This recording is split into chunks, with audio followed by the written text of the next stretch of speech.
Ok, bah voilà, bonsoir YouTube. Alors, je vais baisser un peu le son parce que là, je vais pas pouvoir me concentrer sur rien en vrai. J'ai l'impression que le son sur Twitch est plus fort que sur YouTube. Parce que là, on est en train de regarder For Honor sur Twitch, pas sur YouTube. Est-ce que je peux avoir de la qualité? Ah!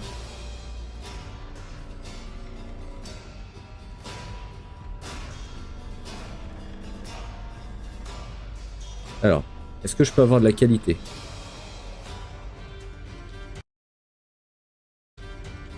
120p, c'est... y a moyen ou c'est chiant?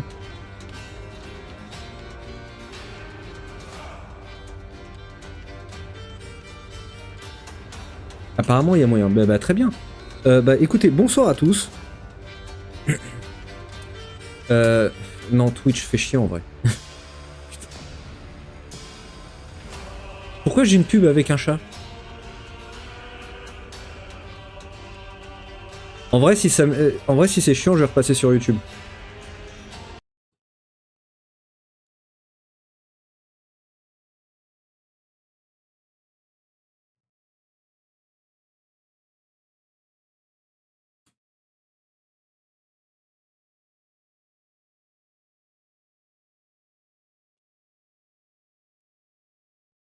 Alors désolé, hein,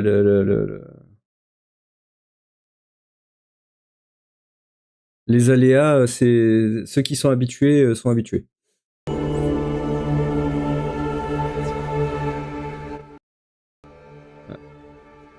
Très bien, très bien. Bonsoir à tous. Alors attendez. Attendez. Ah oui, forcément, le chat YouTube.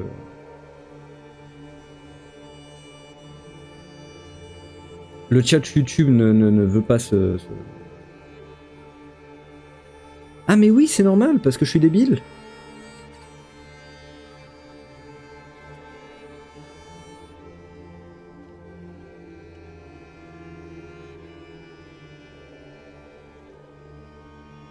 C'est normal parce que je suis débile.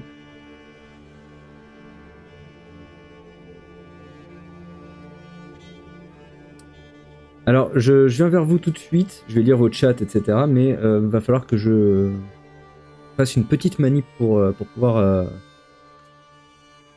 afficher...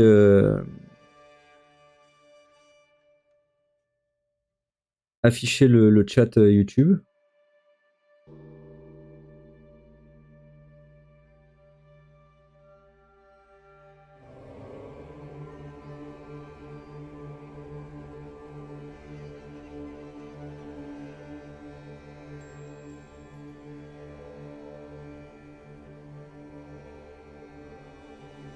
Tac tac. Chat. Oui, on commence dans 5 minutes et le doc est pas prêt, mais alors pas prêt du tout.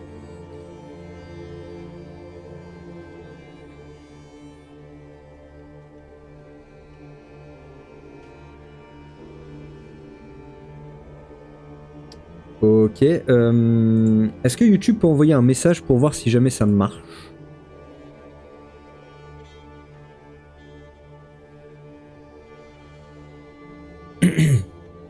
Bonjour Jeannot, ça va très bien sur Twitch. Ça va très très bien, je pense que les gens voient tes messages. Y a pas beaucoup de monde sur Twitch, dis-moi. Les gens sont sur YouTube. Et Pingouin qui a commencé le chat, qui a inauguré le chat avec une blague. Je vous la lis. Et quand le nouveau perso se fait crier dessus par ses parents, vous pensez qu'ils disent « Varangue ta chambre ?» Merci Pingouin. Oui, parce que le nouveau perso s'appelle Varangue ou Varangue. Ça va dépendre de la traduction que Ubisoft va lui donner. Parce que c'est Varangan en anglais et Varangue ou Varangue existe en français. À voir ce qu'Ubisoft va choisir pour la version FR. Tac tac. Bonsoir à tous, bonsoir, bonsoir. J'espère que vous allez bien. Je voulais regarder le live chez Avoc, mais en français, chez toi, c'est mieux. Alors surtout que Avoc, il stream pas. Enfin, il me semble, parce que bah, il est à Montréal. Alors à moins qu'ils ont pré-shot le test du perso, Avoc est en train de jouer avec la Varangue à Montréal dans les studios d'Ubisoft, donc il stream pas.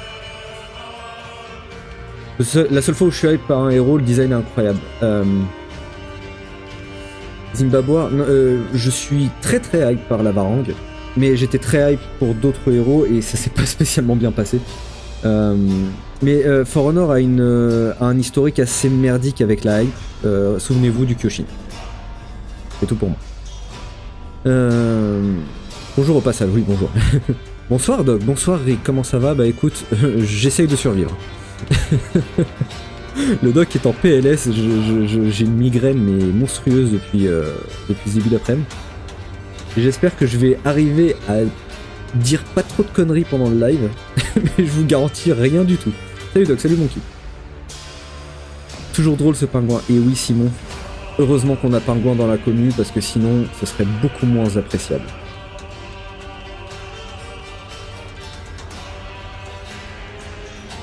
Je serais plus hype pour des maps. Bah, je suis désolé, Monkey. Parce que y aura plus jamais de nouvelles maps, à mon avis.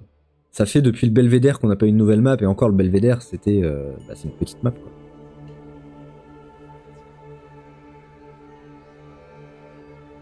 N'hésitez pas, en attendant du lancement, pour faire un don au doc. Merci Eric. Eric est toujours là pour dire les termes, dire ce qu'il faut et avoir la parole juste. Je comprends pas pourquoi c'est une femme, j'espère qu'on aura le choix du sexe. Mastermind, pour t'expliquer pourquoi le nouveau héros sera une femme, c'est parce que il y a un souci de parité dans le genrage des héros. Depuis la belliciste, les héros sont unisexes parce que ça permet d'économiser du temps et de l'argent de design pour les armures, etc. En ne devant pas décliner des armures pour deux genres. Et par souci de parité, on a eu le slot qui était masculin. Là, on va avoir la Varangue qui va être féminine. On a eu Aphira féminine, Medjay masculin. On a eu, avant ça, c'était Pirate féminin, Kyoshin masculin, etc.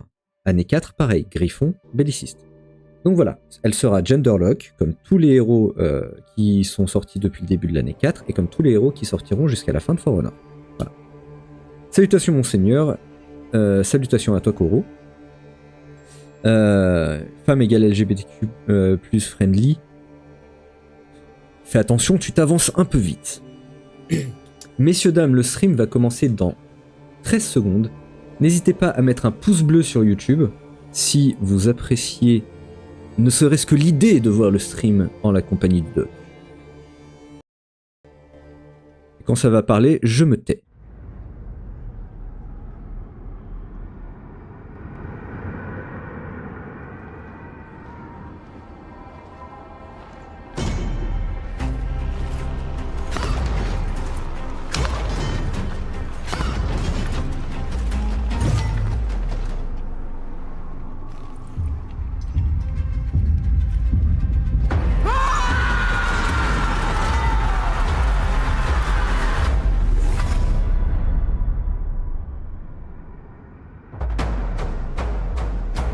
La hype.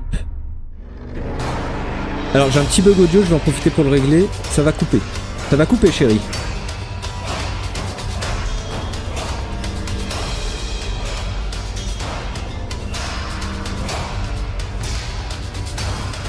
Malheureusement je peux pas rester mais j'irai analyser le live replay. Rick, au plaisir de te voir dans les commentaires. C'est dommage, je trouve qu'en termes de personnalisation, c'est un vrai gros manque. Oui, mais c'est un manque d'argent dans l'équipe For Honor. C'est le choix à avoir un jeu avec plein de trucs qui durent 3 mois ou avoir un jeu avec la moitié du contenu, mais pendant 4 ans. Enfin, je baisse un peu parce que... Faut voir s'il n'y a pas un dérapage du doc, mais il y aura des dérapages. For another Warrior's Den. What's up, everybody at home? I hope you're all ready for the big reveal of the new Yo hero, tout le monde, the Varangue bonsoir à toi, Guard. Harvestar. And I'm joined by Nolan. How you doing, man? I'm doing great, although you seem really far away, but it's so close, so close. Oh, there it is. Okay, that's good. Okay, so we got a lot in store Eux, ils for sont you toujours today aussi cringe. on today's show.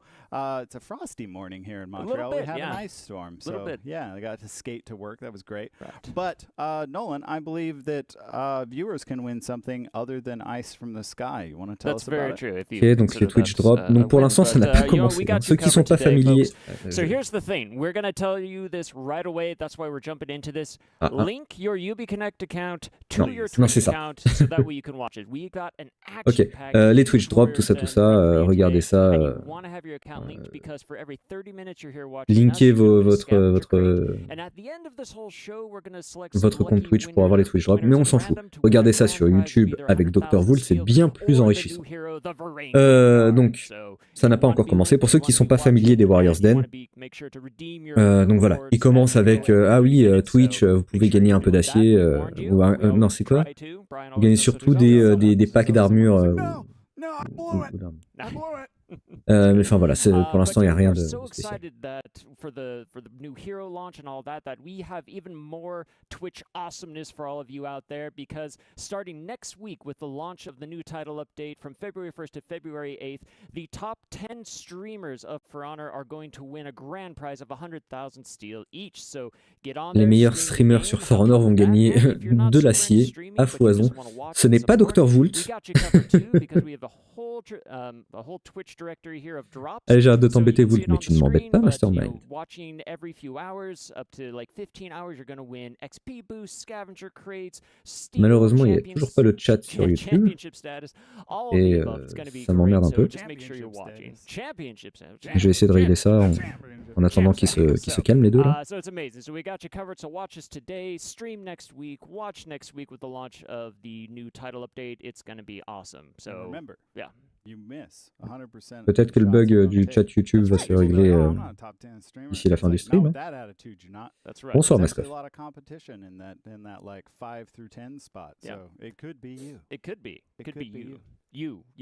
Ça n'a techniquement pas commencé, donc vous inquiétez pas. But you know what? This upcoming TU launch into February, we've got like another really Le petit cool bouclier Pavois normand me fait monter le chapiteau. À mon avis, heureusement qu'elle est bien armée parce qu'elle ferait monter le chapiteau à beaucoup de gens. Et surtout bien armurée.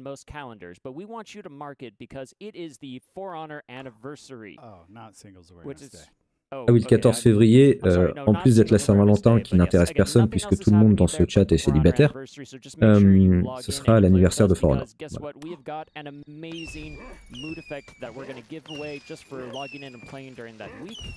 D'accord.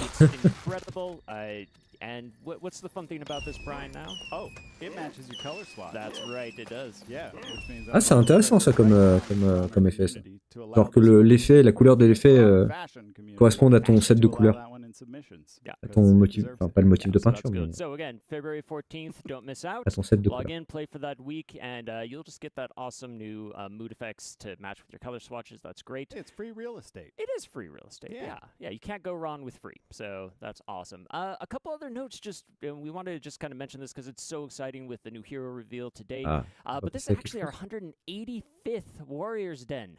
What the heck? That's a lot. That's more than 150. That is more than 150. Yeah, the math I believe does check out on that. Yep, so that's I looked it up online. Yeah, was it peer reviewed that research data? So yes. Who checks that? J'ai pas trop bien compris. Ils ont dit que ça fait beaucoup de Warriors Den qu'ils ont fait. Très bien. Definitely not anyone. Definitely nobody. That's okay. So that's awesome. And, you know, at the same time, just we're so excited for that, launching this new hero. Un peu triste l'effet pour un anniversaire. Also, bah, you know, we écoute, also want to just kind au of moins il est là, quoi. congratulate the entire community out there because a couple months ago, if you weren't aware, we actually hit our 35 million player threshold. Ah.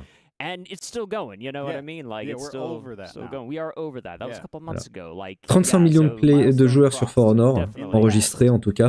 Si vous pensiez que le jeu était mort, pensez encore une fois. Think again. I can't do the math on that. Yeah, don't stress too much about it. It's fine. So anyway, just thank you so much just for being part of that journey with us, and we're just so excied to have you here today. And yeah, it's great. So demain, je vais récupérer mon édition Ultimate de Tekken 8 parce que j'aurai le temps de tester la Varangue. Monkey, tu abandonnes Tekken? La question se pose pas. Alors,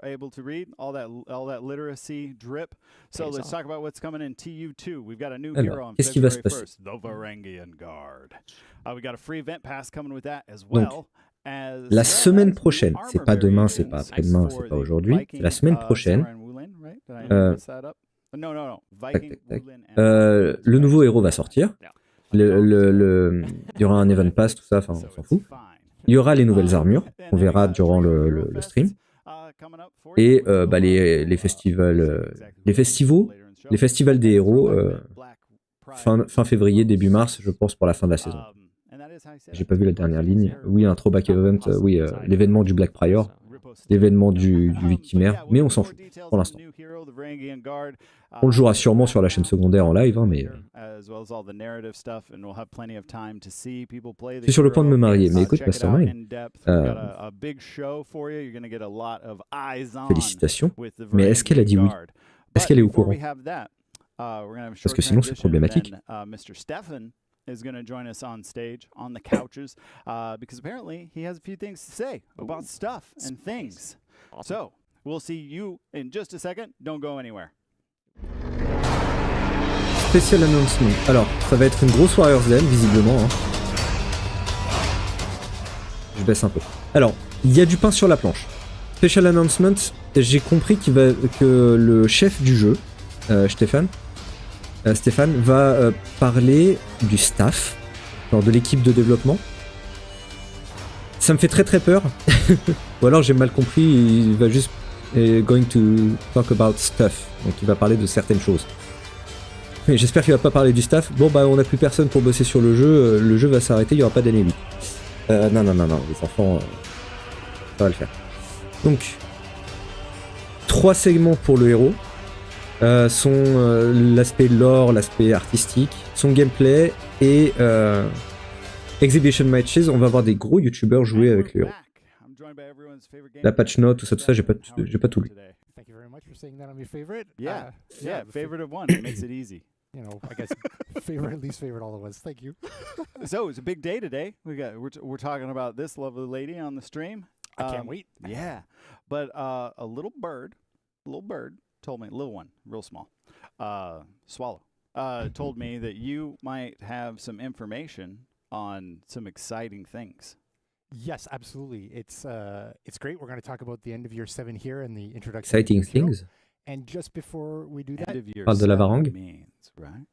We're there, of course. we're pleased to announce the announcement of year 8 of For Honor.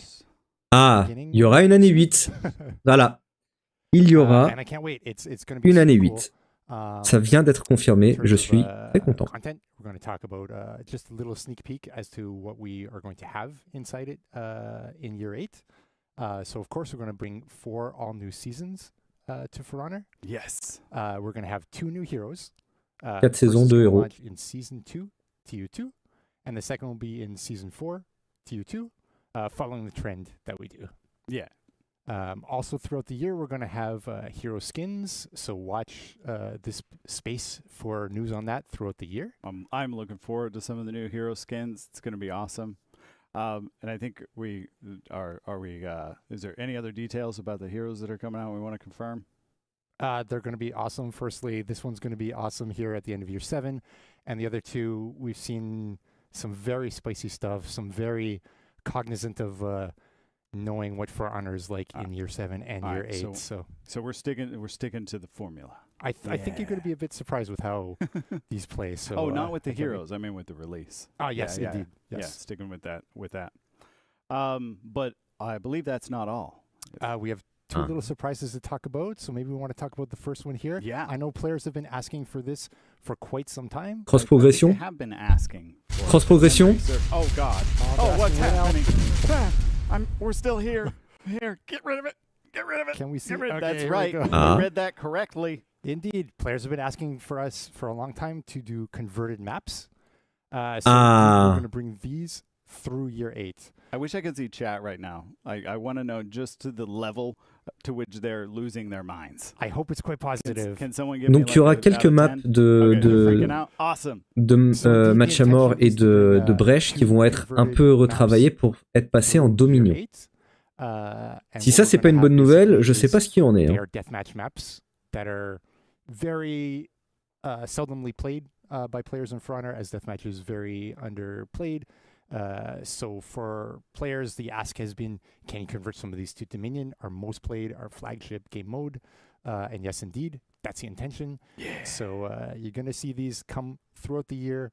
Again, keep your eyes on this space. I mean, it's wild. There are a lot of players who've Bonsoir Biotox. genuinely never seen some of these maps because they just queue in.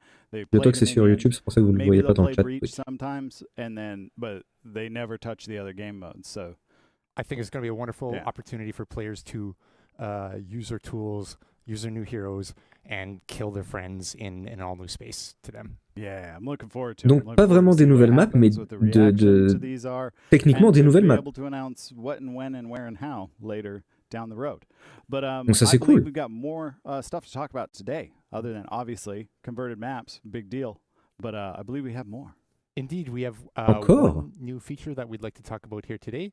And obviously, we're going to talk about more as year 8 begins. But what we would like to also announce is something that we're calling the Legacy Pass. Legacy. Yeah. Yeah, and what a Legacy Pass is, of course, we're going to bring 4 new battle passes through year 8, 1 per season. But we're also going to bring a Legacy Pass from prior year to each of these Intéressant, ça. seasons. So now that the players have been able to sort by, battle pass in the UI, I'm sure a lot of them have been saying like, oh, well, how do I get that? That was from a Techniquement un long remix time oui, ago. Biotox, un remix de map. So this is a, Mais this c'est is a way cool. to do Ça that. va être des nouvelles maps de Exactly. Dominion. So, for example, in season 1 of year 8, we're going to bring back the year 4 season 1 battle pass, the first one. And it's going to be an opportunity for players who've never experienced it in year 4 to get this content for the first time. As well, players that were existing, their progress is going to be maintained. So if they're at tier Oh. 50 in the battle pass the They'll first be time tier was here, 50 now. exactly. Vous allez récupérer if they tous les bought Battle before, Pass they'll que have vous it now. aviez depuis le début de l'année And 4, then for et vous everybody, allez pouvoir there's a new progresser tier avec 101 au with fur et à mesure des retrofit saisons. content. C'est-à-dire, Yes, and what this means is début d'année that, 8, il y aura the à la heroes saison that 1, launched le after Battle Pass this de la pass saison have 1 de l'année launched 4, between, qui progressera en même temps que le Battle are Pass going de la to saison get 1 de l'année 8. retrofit battle pass Et content vous in maintiendrez their tier one. votre progression. Nice. So C'est-à-dire you si get vous the étiez au Warmonger tier stuff to wear 70, on Magi. I Or mean, whatever. vous allez, exactly. vous allez continuer à progresser à partir du tier 70. C'est une idée extrêmement cool. To, Ça, c'est get très the très battle cool. pass content from these From their legacy seasons, passes. Exactly. That's awesome because that's been a huge request from players for a while. Is like, how do I get this content on this hero because I want it? And it's like, well, they came out after that. So up until now, it's just been kind of like tough rocks. Exactly, and now it's all going to be in tier 101. So this is going to be really cool because if you're free track or if you've bought the pass, all that retrofit content is going to be right there. One other little note: both passes will progress simultaneously.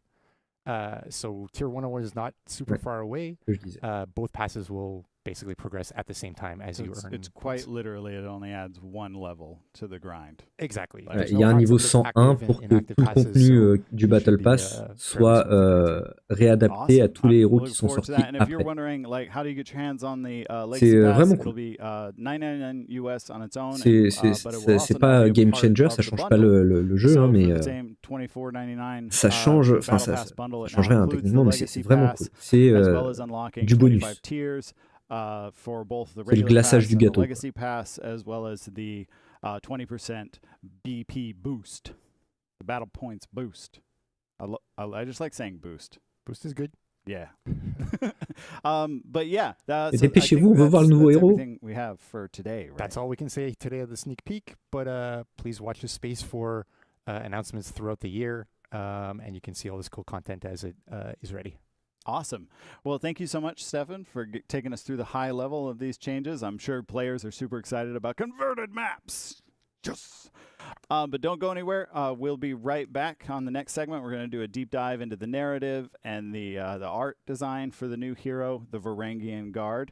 And but before that, I just want to thank Stefan for joining me on the segment. Thank you for having me. My pleasure. Yeah, and there's more. We've got an awesome gameplay trailer for you for the new hero. Gameplay trailer, so feast c'est your parti. eyes upon this. Dear uncle, you failed to slay us all. I live. I am at the gates, and not alone.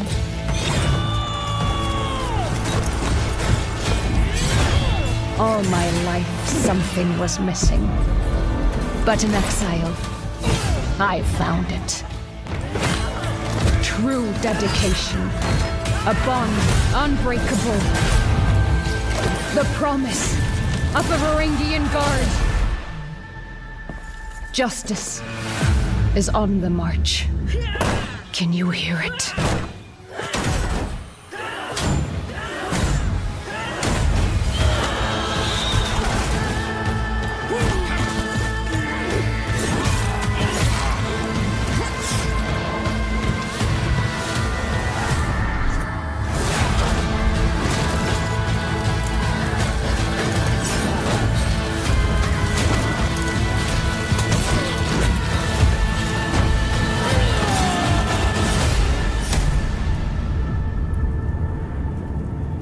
La hype, mon gars.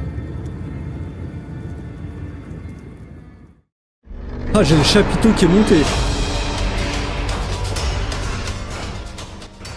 Putain, ça, c'est un trailer.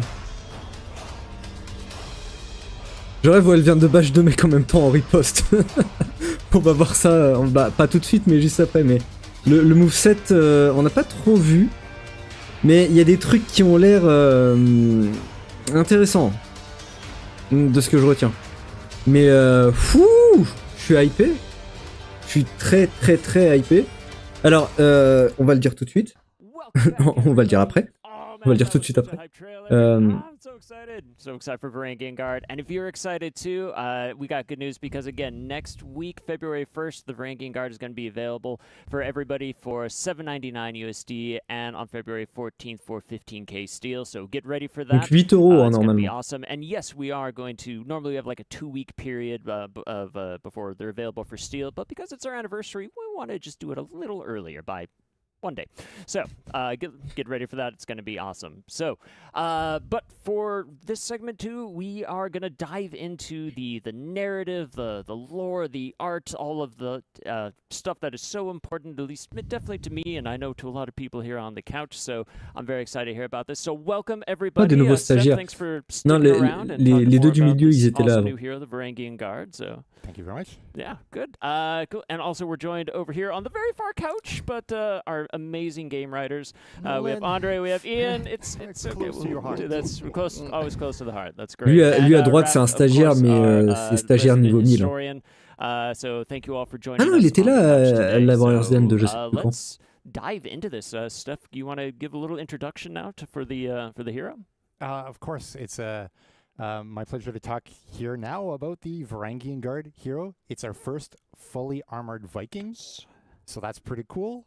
All the other Vikings just roll up in whatever they got, and this one's like, I'm actually going to prepare for battle and try to win this thing. So super hyped to bring this. Nice. This hero is female body type.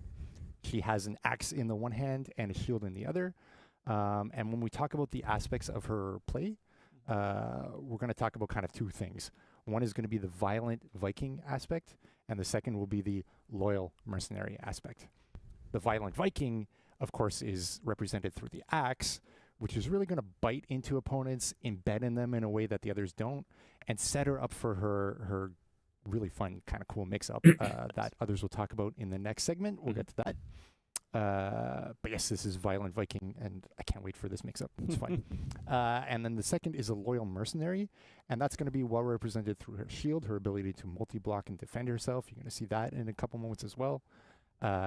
And she's going to really help her team out with her feats that are going to bring benefits to her teammates. Feat 1, Feat 3. Stéphane, il est censé faire une petite exposition du... Which is really going to help her du design, du lore, etc. Mais non, ils ils commencent à parler du gameplay. Ce qui veut dire que c'est un aspect sur lequel ils ont beaucoup misé avec ce héros. Thank you very much. Sounds really cool. I'm very excited to see just the next Viking. And also, I want to say thank you so much because now we get to round out that missing space in the roster now. So my OCD is very appreciative of Partagez that. ton live en faisant un post. Merci beaucoup, It's Biotox. been 4 years almost since Yorm. Tu régales, mais comme d'hab. Me, but that's okay. So it's great. Tu régales. Yeah, but let's talk a bit more about the story. Les enfants, faites des bisous à Biotox dans le chat. Andre and Ian, can you tell us a bit more about who is this Varangian guard for us? What's the story for Honor when it comes to her? Happy to get into it. Yeah. So the Varangian guards are mercenaries.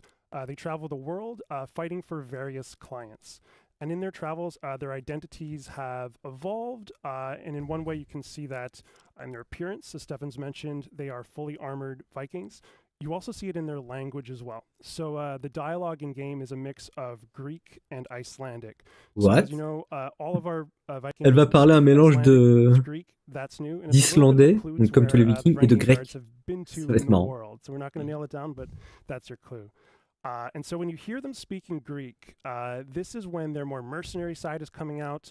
It represents, how stoic they are. They're there to get a job done that's refined.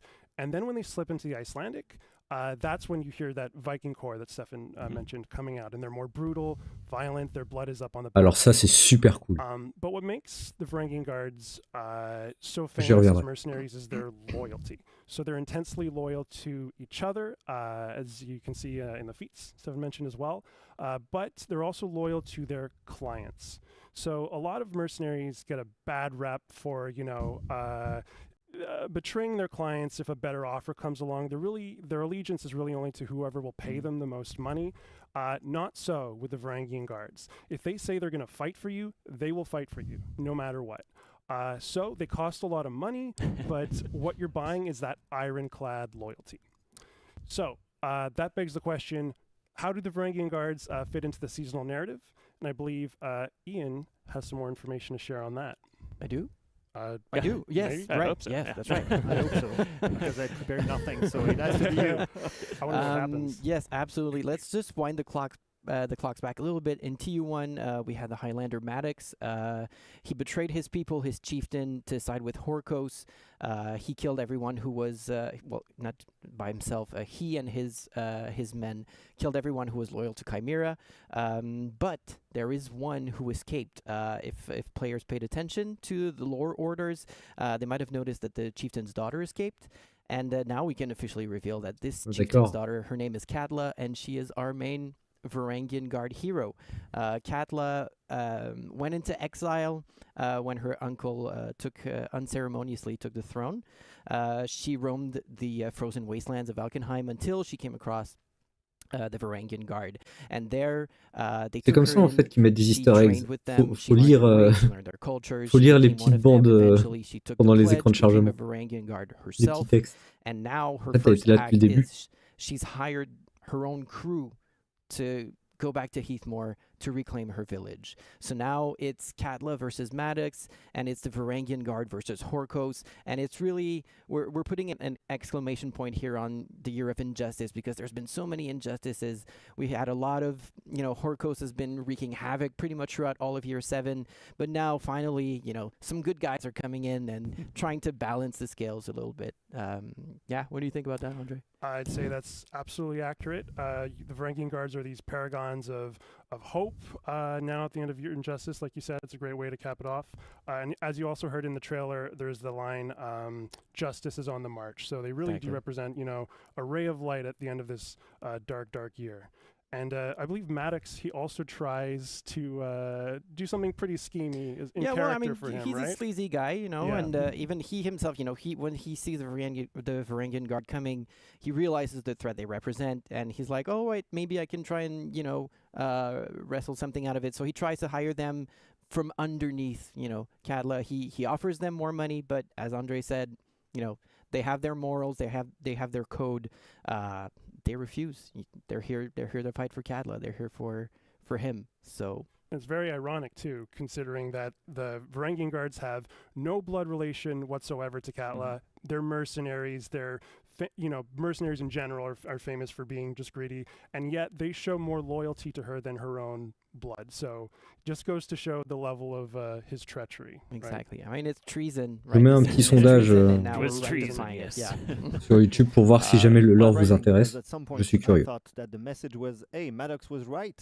And now, no, I learned that he's wrong. I mean, that's up for debate. You can argue it. But Maddox did nothing wrong. Is that what you're saying? Yes, I thought this was the plan. Oh. I guess not. Et je répondrai à vos chats those un peu lore plus tard. orders, though. That's Yeah. awesome. Well, it sounds great. I'm excited to really cap off the conflict between these two, the Oathbreaker and this Oathkeeper. So that's a really cool way to again cap off the year, like you said. So that's the Varangian Guard in the lore of For Honor. But obviously this was like a real world kind of group of people. So from a historical angle, Raph, can you share what were the inspirations for this? Like how far down does this rabbit hole go? Yeah, of course. We took inspiration from history for that. The Varangian Guard is probably the most famous military unit of the Middle Ages. The members of the Guard were Norse people. Alors, moi, j'en ai jamais entendu parler. Mais c'est pas grave. Fighting across Europe and the Middle Bonsoir, Jean. East. And selling their services as mercenary, and they're mostly associated with the Byzantine Empire, it's a successor of the Roman Empire in the Middle Ages, and it was at the time the wealthiest and most sophisticated state pretty much in Europe and the Middle East. So it was a right place to go if you wanted to fight for money. There, in the capital of the empire, Constantinople, the Varangian Guard served as the personal guard of the emperor, Les but also croisades. as shock troops that were really renowned for their fearlessness, their violence, as Stefan said, and their loyalty. We have one example in more than 200 years of history of their existence, of them revolting against their employer. So yeah, this is really special. And this loyalty, we were drawn to it when we started thinking about the hero. This was something that we really wanted to represent. But it's not the only aspect that we wanted to represent. We used also the fact that the Varangian Guard, so they were coming from other places and traveling. Some would go, get paid, and come back. In Norway, for instance, there is a famous story about a king of Norway called Harald Hardrada. We took inspiration from history to get the story of Katla, her coming back, being exiled and coming back. But also, when they go somewhere, they are Vikings. Yes, Vikings in their core. But they become Vikings with a twist because they live embedded and surrounded by another culture, this Byzantine culture. And we wanted to reflect this multiculturalism or biculturalism. So we have a Viking with a twist, a Viking who has a few Greek words, a Viking who fights in a bit more of a structured way than the other Vikings, a Viking who has, of course, a lot of armor, a Viking who's... so it's reflected also in executions, mood effects, the music. There are some Armenian and Byzantine influences there. And of course also in weapons, armor sets, art in general. Great. Well, I mean, speaking of art too, Ils sont chiés quand même, hein, we have some concept art too that we can kind of pour, show. You can kind of walk us through a bit of pour pousser les idées jusqu'au bout. that process. Absolutely, this is something I like so much. So we started from history, so from manuscripts, from text descriptions, from archaeological diggings, from drawings from the time, all kind of sources. But from history, we build our fantasy. And the fantasy we wanted to build was an armored Viking, as Stefan mentioned. What does it mean, an armored Viking? Well, you've seen it. You see it on the key art that we have here and on the concept art on the screen. So an armored Viking has a helmet, of course, and you have multiple kind of helmets that we used. Greaves, shin pads, multiple layers of armor.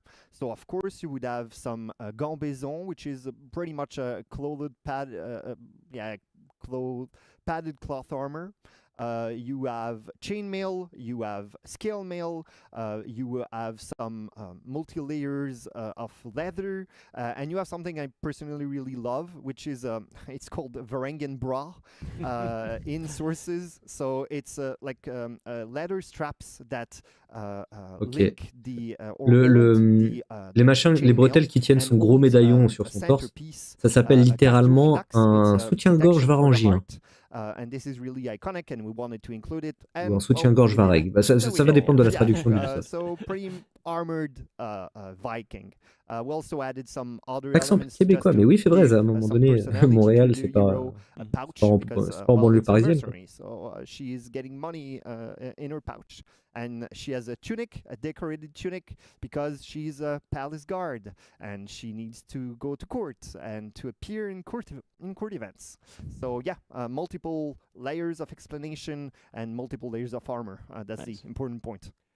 And I think, like, speaking of armor as well, like, right, there was a lot of work that went into, you know, some customization for the armor, right? Absolutely. I mentioned that we had that fantasy of an armored Viking, but another aspect that we really wanted to nail was the customization aspect.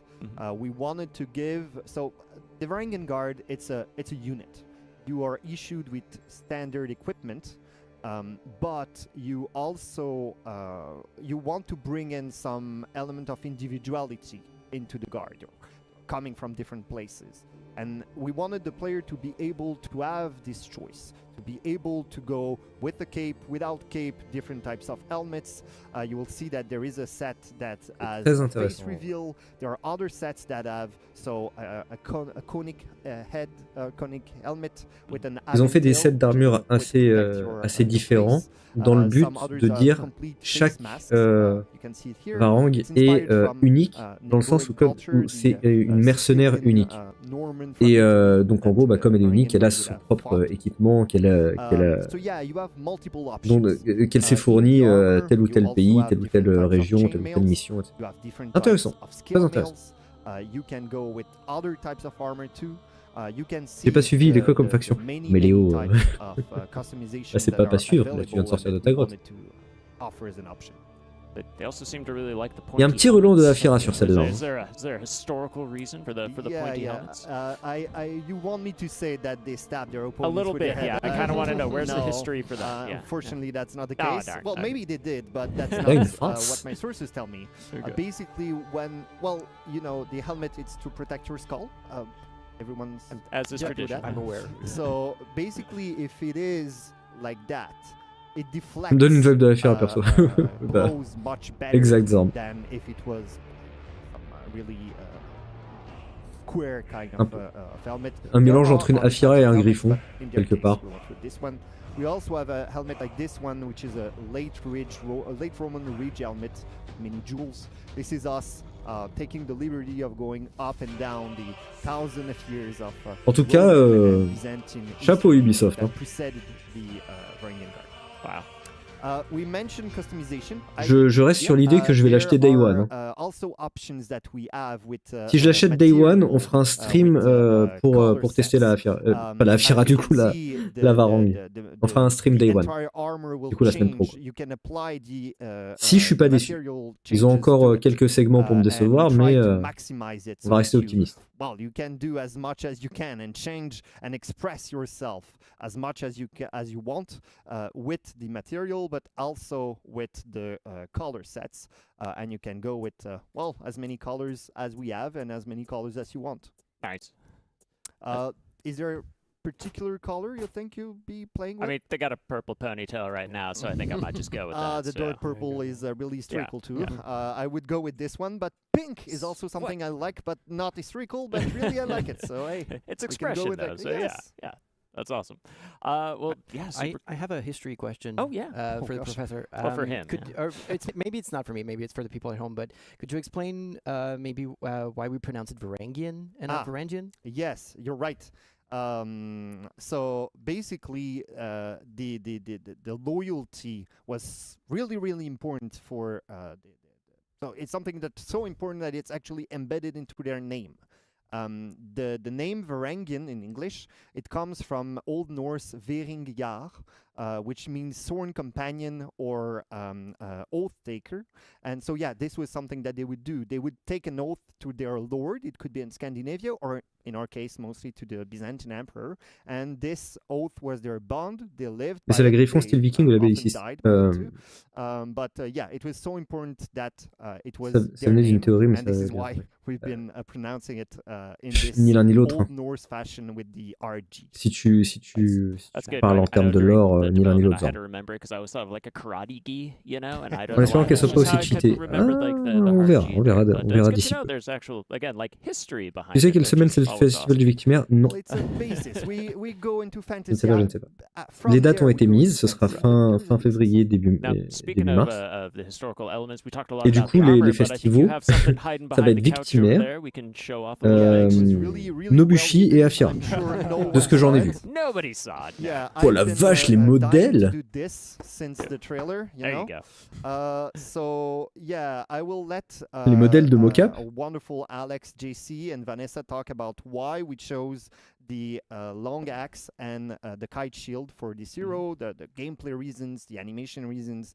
But from an art and history point of view, well, the Varangian guards, they were called in sources Aspidiforoi, so shield bearer, and Pelekiforoi, so axe bearer. So we wanted to go with that. But when we design weapons, we go Autant de travail, tu peux pas l'avoir en homme, c'est ridicule. Non mais Mastermind, abuse pas. to mythological. On a expliqué we pourquoi start c'est pas with possible. weapons who are more, you know, what they are used. Et puis je sais pas, tu penses que tu auras plus de skills si c'était un mec que si c'est une meuf. Tu vas te faire éclater par la team adverse tout autant. T'inquiète pas. Some different ways to express yourself. The weapons for a mercenary, they are the tools of the work. So I could believe that as a mercenary, you would want to show off, to try to show that you've survived, to use your weapons as a memento for fallen companions or brothers or whoever. And so more and more you can add elements. You can add some more weapon, some more metal, some more precious metal. You can go Cool, en into tout a cas. more fantastical way too. And use Ça c'est different pour things la that are Varangue inspired d'Égypte, hein, both, so the visiblement. double nature comes back here too. Elle existe. So both from the Viking mythology and from the Roman and Byzantine history, Par contre, also mythology or c'est symbol. bling, c'est ultra And joli. more and more when you go into you go Autant up les armes de scale, base font into vraiment the mythological, base you would have crédible et tout, more autant gold, les armes you would have un more peu plus haut level, tessellated glass, elles sont which is something magnifiques. really, really important in Byzantine art. You would have a lot of symbols. But yeah, as you can see, that's awesome. multiple animals. Yeah, and I think there was like one animal in particular you were really excited about to Yes, express on the weapons. it's the last one, the dragon.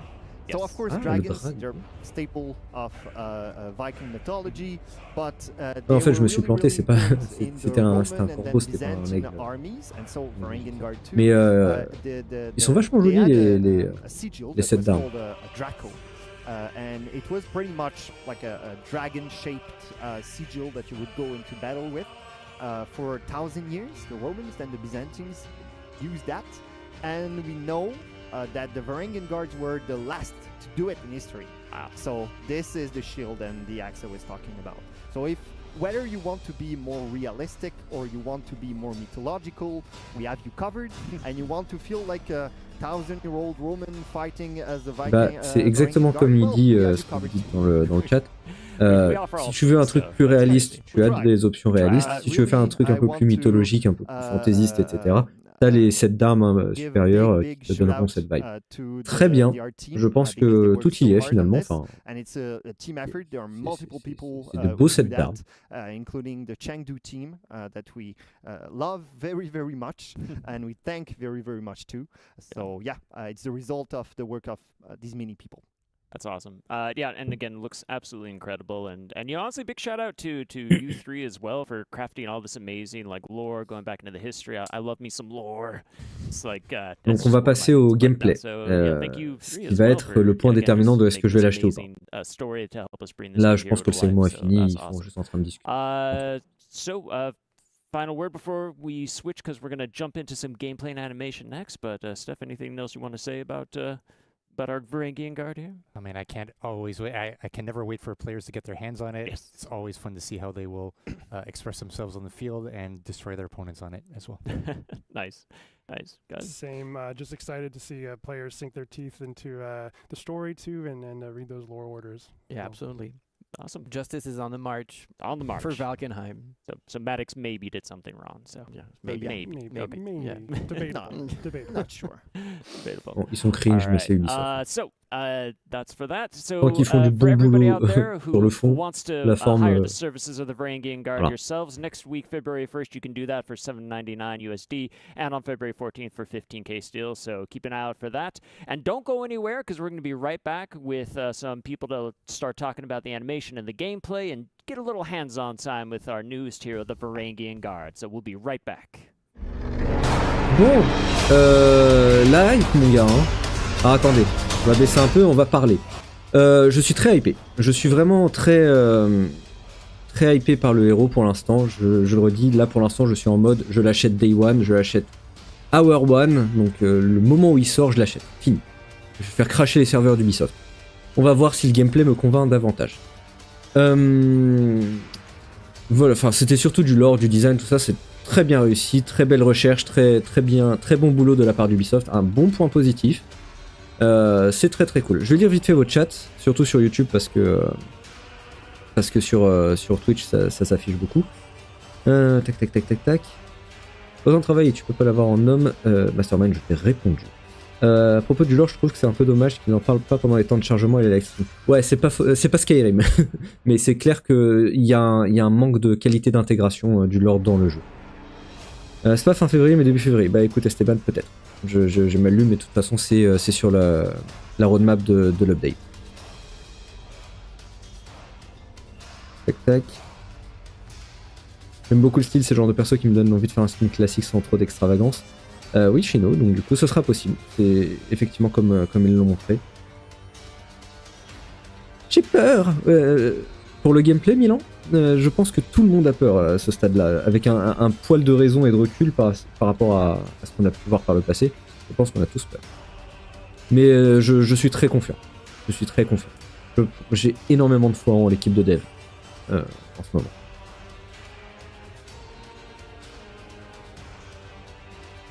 Ah, c'est bien ce que je pense, début février, après, soit personnage et armes, voire pour plus de gameplay. Alors, je pense qu'il y a une confusion dans ce qu'on dit.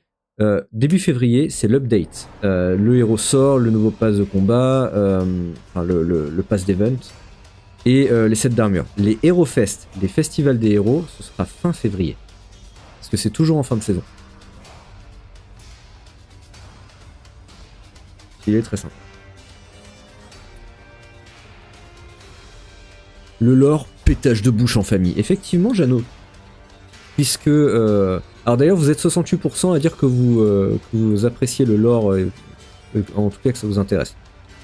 Donc voilà, hein, le lore c'est important dans For Honor, mais pas trop. C'est ce que j'en conclus.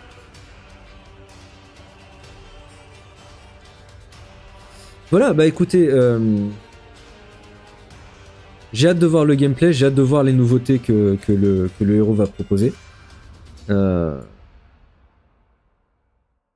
va voir un peu ce que ça donne, quoi. Je suis pas trop à jour sur For Honor, le mode classé était toujours en mode bêta. Le mode classé sera toujours en mode bêta. Le mode classé est encore en bêta et ça changera pas. Ça changera jamais. Pour que ça sorte du mode bêta, il faut qu'ils y investissent beaucoup de temps, de réflexion, mais surtout, il faut qu'il y ait plus de gens qui jouent en classé. Vanessa! With us to talk more about the gameplay and the animation of the Varangue Guard. And who better to discuss all of that with us than these three amazing people on the couch with me today. We have, again, you know her, the queen of all animation, Vanessa is back with us. Our Lord and Savior, JC. Awesome talk about gameplay. And the designer of the Varangue Guard, Alex, is on the couch with us too. Hello and welcome to you all. How you doing today? Thank you. Excited? Oh my god, it's such a super great excited. day. Yeah. I can't believe Steph announced all of these things. I know. Yeah, right? Really, Steph, save some for the rest of us. No. No, it's awesome. Yeah, what an exciting den. Like, I love it. It's amazing. But let's dive into it because I'm sure people really. Je sais want pas to ce qui start to pense le see, plus you know, entre what le the bouclier et Varangue can Vanessa. do, Hein. what it's all about. So let's start with JC. Like, if you could describe this hero in 3 words, like, what would you say? 3 words. That's not enough words, but You're already over 3. I'm so sorry. No. when we're building this hero, right, where there's 3 very very specific aspects. Let's go Vanessa. Rien qu'avec la First présence de one is Vanessa, one, la create Warriors a Den elle a more pris un point support positif. Hero. It's something we haven't really had in For Honor. To have a hero that's really built around supporting your allies in a more defensive manner, because our second keyword. Attendez, je vais is augmenter un peu defensive, parce que right? So we want to vont have dire a des choses support importantes. defensive hero that really you feel like you want to get close to your allies and help them in battle, not necessarily with ganking, but more with helping them succeed. And we'll see how that pans out with a moveset that's a little bit different, but it's pretty interesting. And finally, we were really focusing a lot as well on the tactical aspect of this hero, as well as like where to position yourself, how to position yourself, when do you use specific moves, having a lot of skill-based play there with how to time your attacks, how to time your abilities to make sure everything's great, and really have a good tactical control of the battlefield. I'm super excited. Really, really awesome. We have like something pretty cool to show off. Nice, I'm nice. excited. Exciting. Yeah. Yep. Je vais beaucoup moins lire vos commentaires parce que c'est le segment le plus important de la Warriors Den. We also know that, apart from the game design, Donc je vais beaucoup être à l'écoute. Oui, clairement Vanessa elle est imbloquable. Vanessa, can you tell us what it was like to work on like this new Varangue guard as well? I mean, going back to Viking, finally. Yes. That was so great to dive back into their, it's the first Viking with the armor that she has. That's right. So it's like the challenge that we had in the animation team to represent the wildness of the Viking, the rawness, but she's not just that. Mm-hmm. Like her background and the fact that she went away and the training that she got. And she's also the daughter of a warlord, so, maybe you show her one or two tricks, Donc elle a des trucs du Jarl, visiblement. Vu que c'est la fille du chef qui a été buté dans le lore, qui était un Jarl. So all the rawness of the Viking, but also the discipline and the defensive too. So because she has a big shield and she wants to use it. So. Right. And speaking of which, because I know Raph demonstrated Raph a bit, showed before me. But I wanted to pull him on this side because I really wanted to play Yes. with him too. But like this, these are the props. Yes, those right? were the actual props from the mocap. Yeah. They're pretty heavy, right? They're Yes. sizable. They're Oui, pretty c'est vrai. Very Dans heavy, so le they are to scale dans as le well, lore, dans le from, trailer, in-game, so ils ont it's bien really fait funny. comprendre que But c'était la because it's fille, really heavy and because la the principale mocap actor Varangue, needs to c'est la fille du swing chef qui left s'est and fait right buter par for 8 Maddox. hours, do Parce the qu'elle l'a nav appelé and all of Maddox that. tonton. Sometimes we use the berserker axe Oh, just right there, which is also the shaman axe too. It's pretty cool because you look at a scale comparison, right? Yeah. I feel a little. It's Yes. real different. I know, You it's like- nobody can say these are the same I'm like- weapon, right? I'm like, I feel a little small compared to this. And right? sometimes it's of course important to have the right weight for the actor to be able to Yeah. represent the animation. Yeah. And she's very heavy. Like the player will notice when they play her, like you can feel the heaviness. And for me, it was really important to represent that. But I need to give them a break once in a while and not break their arms. So this one was pretty useful too. So Yeah, our mocap actors are really, really, really yeah, good. they're but trained for this. Yeah. But, Ils ont fait exprès de mettre le logo imbloquable sur Vanessa. Exactly, and I mean the length of the pole as well. Like sometimes you do a swing, but we need to take into consideration that it's not clipping and all of that. So yeah, a lot of thing to think about. But it's pretty neat to have them real size like this. I love our props department. Yeah, like I they're know. so they're so cool. The thing is, I find it's interesting you're talking about how, she's heavy, the weapons are heavy, because it's our first heavy hero in quite a while. I know a lot of players Ah, c'est un were tank. excited C'est to pas go un like, hybride. we're doing hybrids quite often, but we're super happy to be able to Ce have sera un a tank. heavy hero. And C'est all le what you premier just qui n'est, mentioned about c'est le premier héros qui n'est pas un hybride depuis la Warmonger, depuis la belliciste. Incroyable. Ils se sont souvenus qu'il y avait des classes. Et 100% dans son gameplay, ça va être un hybride, hein, les gars. Hein. And she's also like the shield is pretty prominent because she's defensive, yes.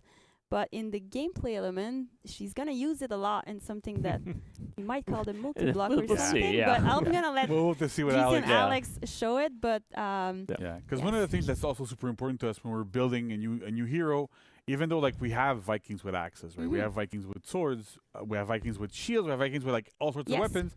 But then if you're looking at this and you think, oh yeah, it's kind of like Warlordish, it's really, really not. It's right? very challenging to create Yeah. a new silhouette Yeah. with the sometimes J'ai du mal à jouer weapon tant that we que tu already verras avec have. celle-là. So, but her shield is pretty unique. Like yeah, the kite, shield the is kite. super unique, so that's Yeah, great. So The weapon is and- pretty unique as well. yeah, it's shorter than other hero, but longer. So it's a pretty good. But her silhouette is pretty unique. When you Yeah. play her, you feel completely different. Still Viking, Yeah.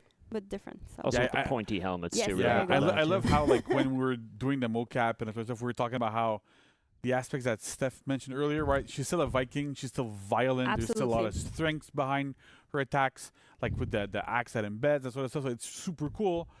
But at the same time, there's still a more controlled element to how she is. She's not as wild as the other Vikings. That kind of proof of her training and how that sort of thing works. So it's I'm super excited. I'm really happy that we're able to kind of build this type of Viking that feels Viking. J'aime toutes les classes perso. Kevin, moi aussi. Surtout les classes supérieures qui font des dons au doc. You really do feel the like. Pardon, j'ai réfléchi un peu fort là. combat and control, and then you get into the chain and think it goes. Exactly. So yeah, maybe that's a good chance. Alex, like you know, are we show some It's the hands-on time. time now? Are you gonna? What, Yeah, what can you yeah, tell sure. us about That's fine. the Varangian Let's, Guard? Let's jump into the game to look at the character. Ah, tac tac tac. Pretty unique silhouette.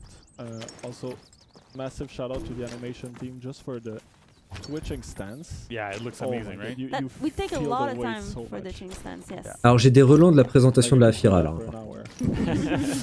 Ils sont très contents de leurs animations. So here we have a heavy hero. So those heroes tend to be a bit less extravagant in terms of the amount of moves. So we have a 2-hit chain, right? So light, heavy, heavy, heavy, heavy, light, Light, heavy, yeah. etc. So Chaîne de deux first, coups. let's go with the lights. We really wanted to do a superior block focus hero. So all of our lights have. Bon bah c'est une Afira au niveau des lights. You can see the ones in chains as well. You'll see later whenever she has other lights, it will also have a superior block. That's just a theme that's going to be recurrent. The lights are also enhanced. The lights are great for offense as for. Et les lights sont améliorés. Exactly. In our case, you want to get to your finishers, so make a lot of sense. And also like that weapon is quite heavy. It kind of really fits with the character as a whole. And then for the heavies, the heavy finishers are unblockable. Les heavy finishers sont imbloquables. Wild swings. And if you notice, the axe gets embedded into. Et la heavy in finisher what we call pin. Acer state. So what does that mean? When you embed the axe in the opponent, you can do a headbutt to just reset your chain. What? But they can dodge that headbutt. In which case you can guard break them. If they do dodge attack, they will beat your guard break. So in this case, you can also just bait them to do it, parry or dodge or whatever.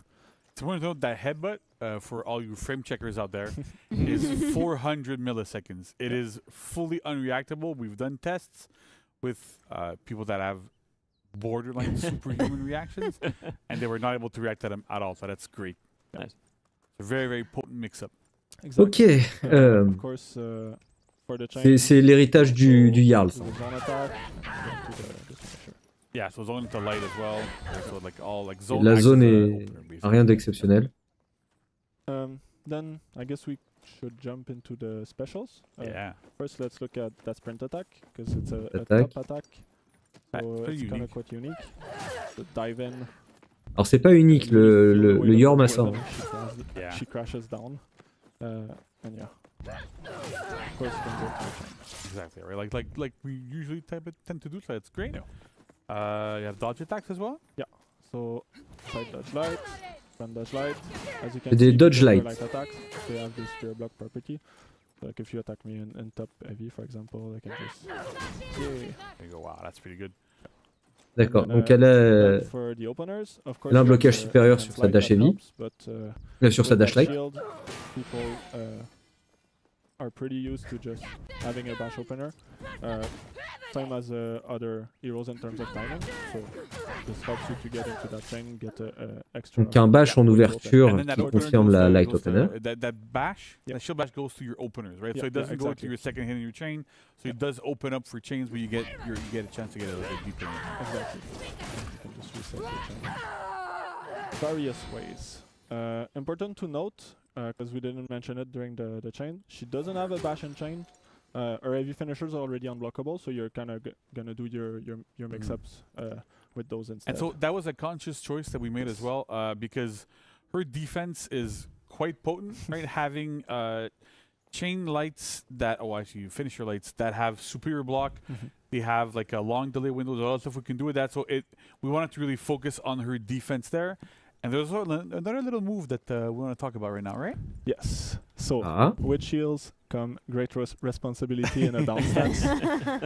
But this one is quite different. So first, it's kind of like a Ramusha, where it's just a temporary base. Ah, ça, c'est une idée que j'avais pour la Valkyrie. Cancel your attack recoveries into it as well. But of course, I can get guard broken, and I can get hit in the recovery. Donc elle a une garde so totale temporaire, it's just comme la Ramusha. You're gonna get.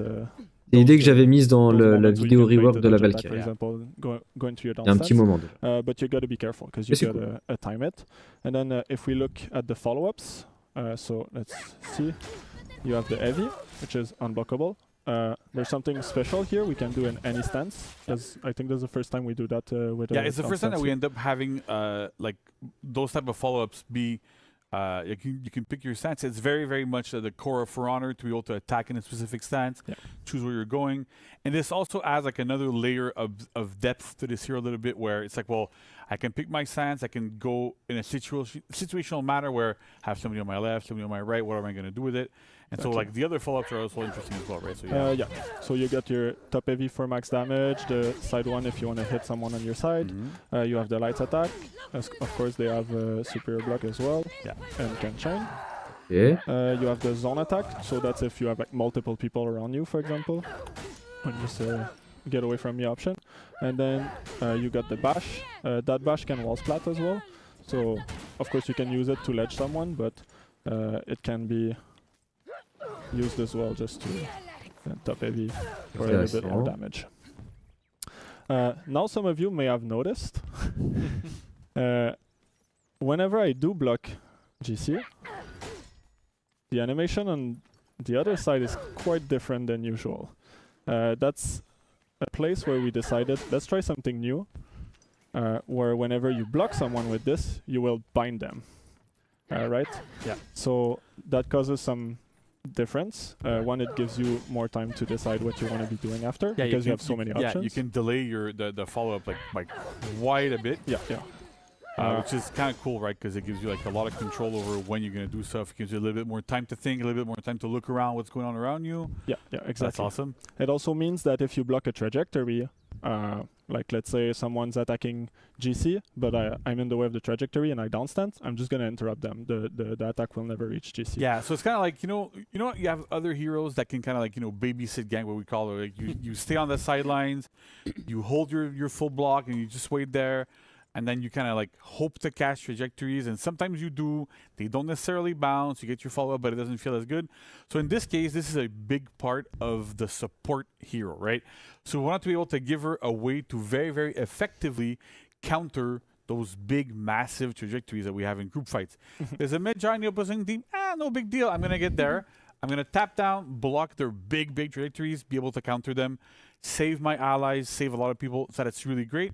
But that is also a big part of why it's timed, right? So we wanted to have like that skill-based aspect here, a little bit like we have with BP, where like you have to time things a little bit better. You can't just go and hold down. It doesn't last forever. So it really rewards skillful play, timing, understanding, knowing how fast attacks are, how slow they are, how you're able to like manipulate the situation around you to really be able to vastly punish your opponents really, really well. That's super cool. And then, like, as we'll see, the entire feat set, like most of the feat set revolves around being able to like block and support your allies there as well. So that's a big, big, big part of this hero. Exactly. There's another thing that we did.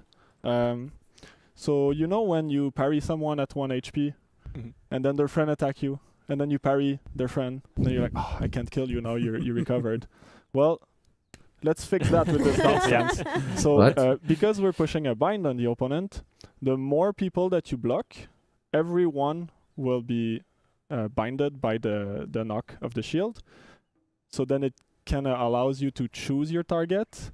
That's something that other heroes don't have. Normally, if I block someone externally with a down stance, my follow-up is going to be on them. With Varangian, you can choose your target, and no matter who you block, you're always going to be able to hit whoever you blocked. And you can also, if someone tries to peel you, you can just attack the external as well, as we see in the video. Yeah. And then you can see, because you can choose your target, we put a lot of effort into a new tech where she will detect where the hit is coming from, and as you see in the video right now, she will just play an animation accordingly while still looking at her target.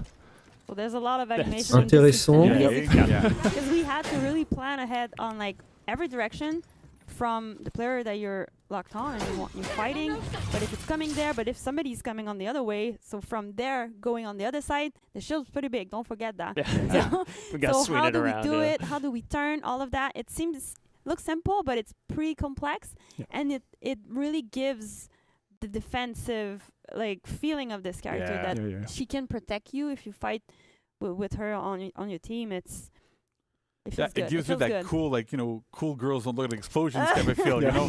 It's super awesome. But I find, like, even what Alex was talking about, like the tactical aspect here of I can block multiple people. And what's super cool is that if you manage to block 4 people, right, you have the time to choose who you're going to pick and who you're going to do your follow-up against. And that's kind of part of the tech that we've built for this hero, where if I block a single person, I have my follow-up against that single person. It's good. If I block 2, I have time to choose which one of the 2. If I block 4, you have time for all 4. And as soon as you throw an attack, everybody that you did bind with your block kind of gets out of it. So there's no real situations where you're going to get punished by somebody that you blocked by because you did something else. And it's really all about like making those choices, making sure that you have that control in your hands and have like perfecting the skill, the situational awareness, knowing what's going on around you. It's amazing for this. And again, like the animation team did a wonderful job. Alex did a wonderful job there as well. Making sure that we keep that feeling of I'm blocking in direction. We don't have like, you know, c'est déjà pas mal, mais we have with other heroes when they blocked. It looks really, really good there. And it's important to mention that the GPP team as well like worked a lot on this. It was really like a group effort to make it work. Yeah, this and was not the way this was not a simple topic to tackle for the team, but you guys pulled it off amazing. J'ai beaucoup de choses à dire, mais je garde pour la so we want to talk about feats a little bit? Yeah, voilà, les I think feats. we're at the feats now. Yeah, we have a little video, right? Yeah, let's go. We're gonna run the video. So the first feat is called Take Shelter. So this is part of her support kit. Whenever you land a superior block, you can see the little sphere going to the Valkyrie and it heals her, but it doesn't heal Varangian. The Varangian so c'est intéressant comme means that you're basically just going to be standing there in team fights, healing all of your allies. You're keeping them healthy. Of course, it's quite a potent heal, so you're not healing yourself. That's kind of the... Yeah, and there's no cooldown on it, and it triggers off of every super block, so your full block and as well your crushing counters when you're using your lights. Exactly. So it triggers off of all that, so that's pretty good. Yeah. Now, for the feat 2, because your feat 1 is not keeping you alive, we have Mystia Ward, which is whenever you superior block an attack, you will gain a big defense buff for a short duration. That's kind of like the Lawbringer feat 3. Yeah, it's kind of like Righteous Deflection, right? But, but it's on superior block instead of being on pack. Exactly. Just to make sure that whenever you're in those big team fights that you don't go down too fast. And now, to go back into the support, here's the Aesir Aura. So that one is every single time you land an unblockable heavy, you will pulse a AoE that will give a little attack buff to you and your friends. So that really allows you get that Aesir bind with the heavy, and then you and your friend can kind of take advantage of Très intéressant aussi. With the damage buff. J'y reviendrai, hein, vous inquiétez pas, parce que pour ceux qui ne comprennent pas... Alright, then we got feat 4. Yeah, and then feat 4, reclaim the land. So going back to fight the uncle. So as you see, it seems like it's a projectile from the sky, so that's kind of like a spear storm. It acts kind of like a catapult, so you cannot do it indoor. So there's going to be a bunch of spears that fall into your enemy for damage, and then it's going to leave a Doom Banner, which is, if people are familiar, it's the Berserker feat 2, so it plants a banner, and then every enemy inside of it is going to... Ça aussi, c'est intéressant. Yeah, debuffs defense. So it's really great for like point control, that sort of stuff. You get in, you throw that, there's a bunch of people in there. Even if they dodge out, well, then you can go into that banner and then try to beat me. You know, so it feels, again, it feeds into all those aspects. Exactly. It's really, really interesting feats there. Like, we're going there. Ces feats sont très intéressants. Attack everyone. Get the buff, J'aime heal bien everyone, en termes de concept. Faudra voir si ils sont équilibrés, bien sûr. Super easy. Cool. Mais great. Yeah, so definitely a lot of really cool like defensive options, tactical, like you were talking about here. Just such a huge support character, which is really just. Alors, really j'aurais des choses à dire pendant les like transitions, mais à la fin du stream, on va beaucoup revenir sur tout ça. Do you have some other things you want to show off though too, right? Yeah. I think we have a video for emotes. Yeah. Ah, les emotes, bien sûr. So let's jump into the emotes. Yes. So we got the combat emotes here. There you go. So we have all the emotes for her representing herself. Like she rally people around her, like the Doom Banner, exactly. Like it's a bit that, like the banner that comes in. You want to be with her when you fight. Yeah, some also like fun emote because some other fun ones. Yeah. I mean, we have She's so You want to recreate the trailer? You get all the emotes to recreate the trailer. That's super cool. Yeah. No, exactly. It really showed the personality of the character itself, and of course, player customization. It's really fun to be the one that call out your allies. So it's a huge aspect of For Honor. Yeah, it's amazing. It is. Yeah, sometimes things don't work as intended. So. All right, so we're gonna have executions that'll be coming up shortly. But she's got to finish stretching. Yeah, this is right. I really like this. This emote. Cette emote est sympa, les autres sont un peu osef. So, sometimes you just have Ah, celle-là, elle est top. It also reminds you, like when you game, you gotta stretch sometime, take a little bit of water. La Victory Dance, ça va être la nouvelle emote du T-Bag. They're so good. They're so good. So you really feel the heaviness of the spider in those executions. And I love how we kind of handled the shield with kind of punching with the shield as well. She really used it more like as a defensive tool, but also as it's pointy, Yeah, I mean it has a dual she can use it as to protect, but also to attack, which she does. And this is where also the violent Viking part of it comes into play, right? It's exactly what Stefan was saying in the beginning. Exactly right. So she's more controlled in general in her fighting and stuff, but when you look at these executions, you see her Viking side really come out. And it's like, j'ai pas l'impression qu'il y en ait une qui soit spécialement rapide par Yeah, exactly. Very, very controlled. Mais elles sont You don't sympas. want to have this axe embedded in your face. Exactly. That's for sure. I think everybody does. No, it looks very painful. Well, yeah, those look amazing. Really cool. Great work on the animation team. Again, putting all that together. Just super bloody and violent and horrifying to think about. So great stuff, as always. So, Alex, I mean, we've talked a lot. We've showed off a lot here. But if you were to say, just maybe for new players here coming in, like wanting to start. Alors, est-ce qu'elle est bien pour les nouveaux joueurs? What would be like maybe the closest character facsimile in the game right now, just so they can get used to it? It feels kind of a mix in between, I would say, like Warlord, surprisingly, and Aramusha, in the sense that the down stance is temporary, like Aramusha, and you can do it after your recoveries. So you kind of get kind of all of the heaviness of the Warlord, and those recovery cancel of Aramusha. Yeah. There's a bit of Black Prior in there as well. Like able to sure. do stuff from external trajectories. That's really good there as well. Yeah. If a new player picks it up, it's just get into your chain, try to learn how to use those recovery cancels in group fights, and it should be good. Nice. It's great because it's the hero's not it's simple to play. Like it's easy to pick up, but it's really hard to master every little detail with it. That's really, really good. Exactly. Your positioning, what attack to use when to defend. Je suis pas à 100% d'accord avec eux. Too, like, how do you feel like this is going to impact? Ils ont dit que il ressemble beaucoup so one of the big things au Jarl, à la Ramusha, un peu au Victimaire. As the game has been moving more towards big group fights, big wide trajectories, the meta has been super, super impacted by this. Why we've seen the rise of Magi, rise of heroes like Janjung and stuff that have those big hits, those big hitboxes around them. So this hero was built to be a counter to this, right? So if there is a Varangian guard on the opposing team, you have to be careful where you're going to be throwing your attacks, how you're going to be doing your stuff. Yes, it's not a super hard counter, but it still works really quite well there. So we're really expecting to be able to see her more into those compositions where you need to defeat opposing teams that are really using those group fight tools that we've been building all over this past year and a half. So it's really built around this. We had this in mind while we were building this hero, as well as when we were like buffing up group fights.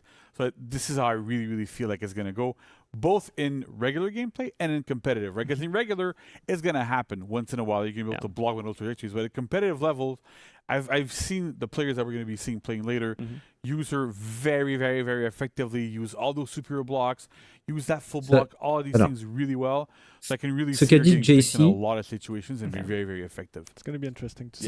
C'est que la Varangue a été designée pour contrer les héros qui ont des énormes hitbox, qui sont devenus la méta absolue, surtout au niveau compétitif.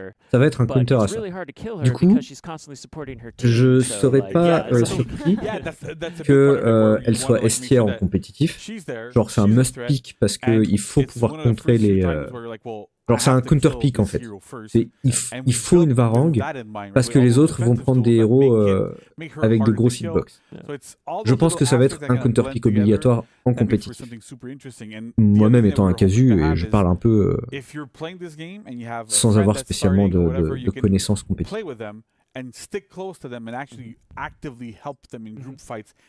Et je pense du coup qu'une fois que ce sera trouvé, il y aura un counter pick obligatoire à la Varangue. C'est-à-dire qu'une fois qu'on aura déterminé quel est le héros qui va counter la Varangue au mieux, il y aura ce héros qui va passer S tier en compétitif parce qu'il sera un must pick pour counter pick la Varangue.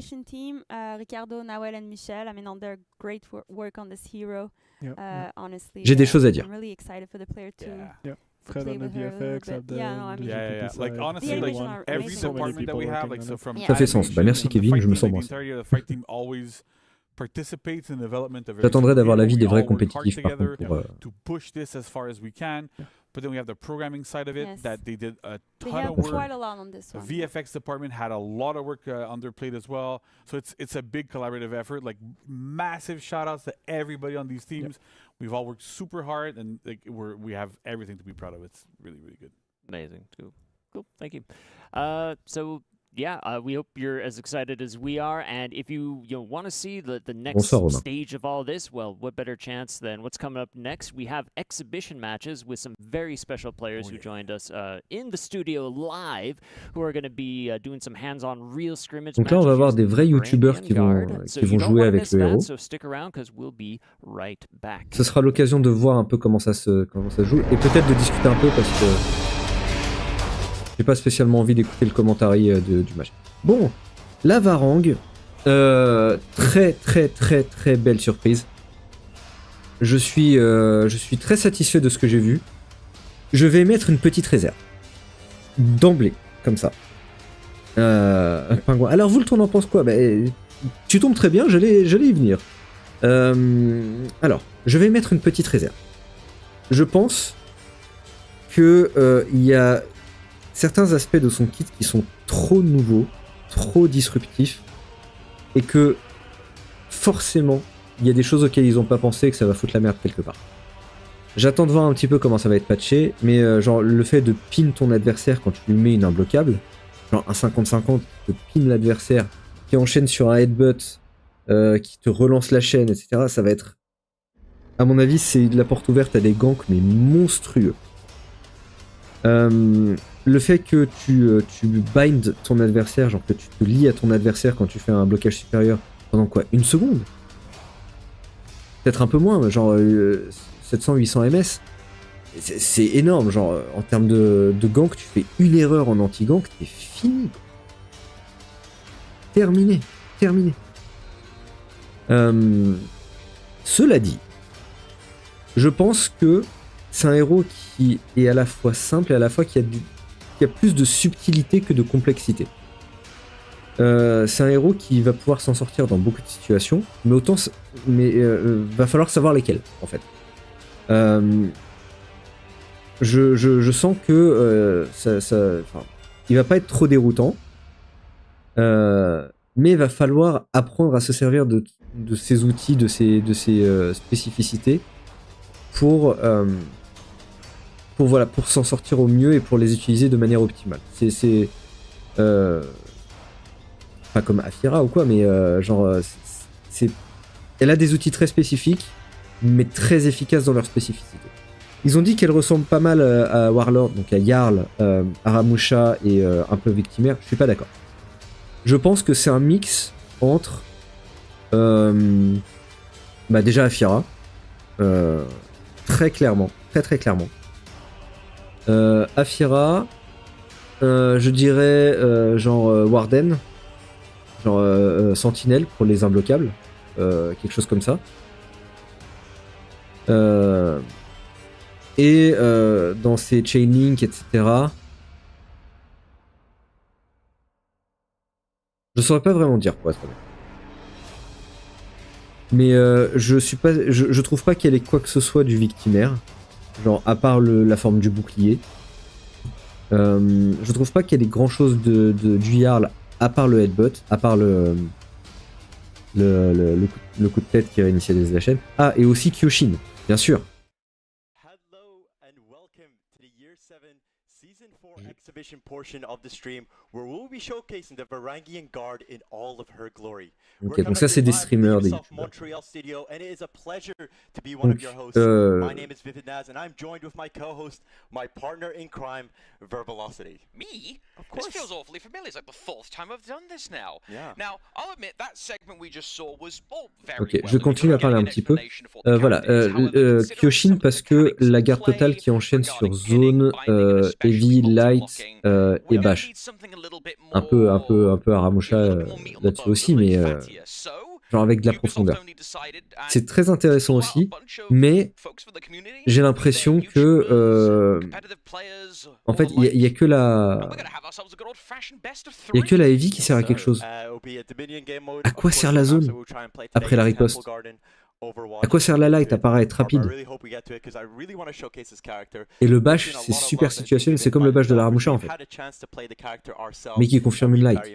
Juste wall splat ou ledge, mais voilà. Skip, je peux pas skip, je suis en direct. Faut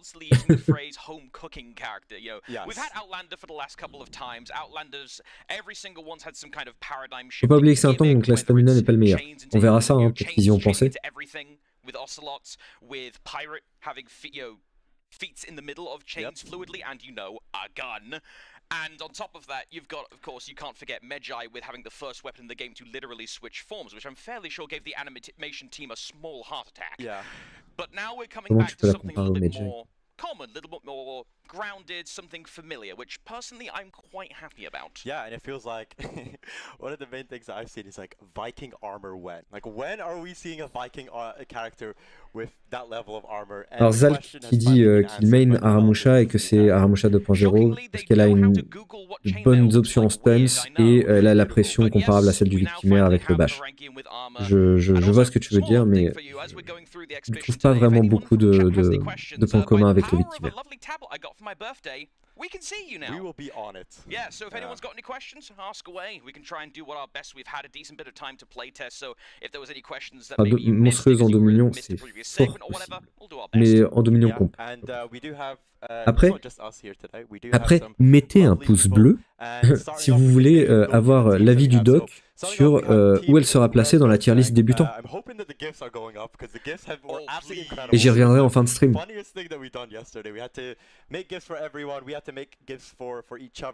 And to take a look at Team Red Nose Gang, we have some familiar faces and some new ones as well. We have Normie, Big Force player. This guy has won so many tournaments in his lifetime. Hey, there's the gifts you see on TV over there. Okay, there we go. The gifts are up. They're beautiful. Some of them, the special highlights are to Normie, Marco Yolo as well, using those emotes. We also have Freeze and Nutella as part of that team. Those names, iconic in our... Des youtubeurs, des streamers célèbres. And, yeah, go for the next one. Now, on the flip side, of course, you must keep in mind the enemy team. We've got je vois plus trop la raison de jouer Jarl si on maîtrise ce perso. C'est débattable. Team captain, one of the foremost folks in the North American competitive scene. Even the name of the team, they decide a little bit of a nod to. Alors, vous voyez la conspiration totale Il n'y a pas dr.vult. Because Bean is the best 1v1 player in the game by sheer record, the current winner and reigning champion of the Duel series, or the Duel Frenzy, excuse me, got the Minion series mixed up there. However, how well is he going to do with fours, I wonder? A little bit of a question to consider. Next up, Spaniard, a returning face here for the broadcast, and Spaniard, more known for his tournament adjudication than actually playing in them, but I'm sure he's got some funny stuff up his sleeve nonetheless. And last but not least, we have Havoc, of course. Relatively little introduction required for one Mr. Havoc. If we see a Warden, there's going to be a problem for the enemy team. Yeah, just look out for the player that's like edge walking across the map. I'll tell you something about Spaniard, which I found was pretty hilarious. Is Freeze deems him unreactable. He's so used to playing with the top level players that when he sees Spaniard. Attaque de zone après la riposte pour toucher plus de monde. La Heavy a l'air de bien balayer quand même, hein, Elias, sur YouTube. And I believe we are going to have the lineups here very shortly as. For once, I'm not the one actually running production, so the eye is coming up very quickly here. Normally, I'm the one doing tournament streams. Je trouve que le perso est surtout comparable avec Vortiger, donc Victimer, par son dash bash et son dash crushing counter. Ça joue surtout sur la façon de mettre la pression qui fait penser à Vortiger. Je vois ce que tu veux dire, Lucas, mais je pense que by the way, some behind the scenes stuff. One of the maps in the pool for today was actually going to be Gauntlet, but all the players threatened to go. Je pense en fait que la pression du Vortiger, c'est surtout avec son bash en chaîne. Et là, ils ont bien précisé, elle a pas de bash en chaîne. Elle a un bash en opener, elle a un bash après sa riposte, et elle a un bash pour réinitialiser la chaîne. Mais sinon, non.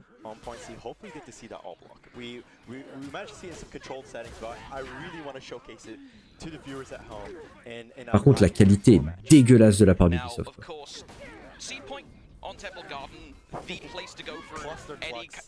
Et elle a des dodges light. Et genre, pour le premier perso tank, j'aurais imaginé des dodges heavy. Genre, bah, tu me diras après, il y a d'autres tanks qui ont des dodges light. Bon, bah, je parle mal. Gratuitement. Bonsoir, Boy.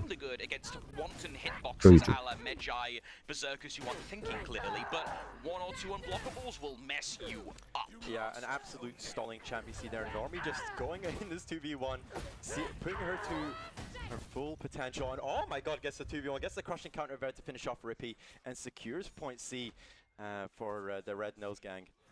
Havoc, low stamina, no stamina actually, having to worry about a Jangjun. Jangjun, not the biggest concern potentially for Havoc, he's got a lot of experience in that particular matchup. And now j'aurais aimé savoir quel post tu nous aurais concocté si jamais tu y étais. Oh là, moi aussi.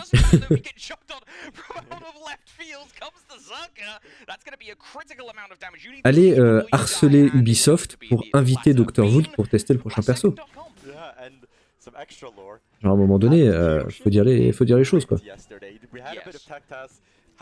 Salut, j'ai pas trop suivi, le perso est déjà dispo ou pas? Non. Allez suivre. Tu regarderas la rediff sur YouTube. Mais il sera dispo la semaine pro. Le 1er février.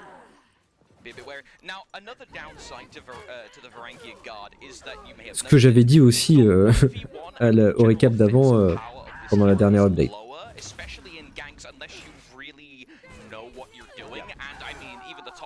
Here only had a couple of days, so I'm going to be personally waiting to see the power level of this hero once it gets out to the wider community. Yeah, nice bench there, used to try to fall for the zone heavy, but unfortunately got parried. J'ai brûlé leurs poubelles devant leurs locaux, mais rien n'y faire. Ouais, Biotox, faut brûler plus de poubelles. C'est ça la solution. Tout cramer.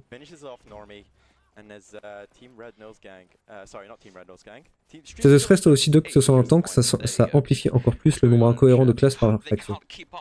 Ça me stresse pas spécialement. Parce que j'en ai rien à foutre. C'est plutôt ça. Mais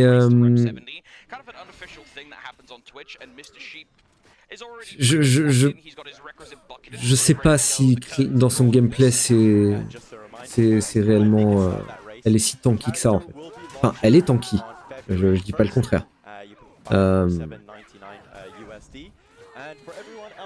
Ouais, je vois la logique en fait, mais comme j'aurais vu la logique pour que je sais pas, Ocelot soit un assassin par exemple. Et c'est pas un assassin, bah probablement parce qu'il a de l'hyper-armure dans son kit. Si tu lui enlèves l'hyper-armure, c'est un assassin l'Ocelot.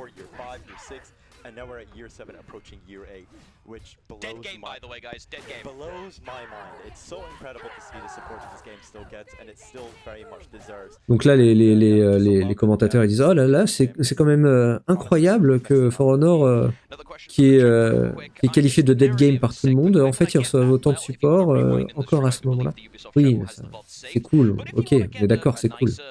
Mais c'est dommage et triste qu'il y en ait moins. Si tu crames les studios, après ils t'inviteront dans leur studio. Ah bah non. dr.vult invité d'Ubisoft et premier représentant du gaming français de For Honor. Ah, ce serait cool.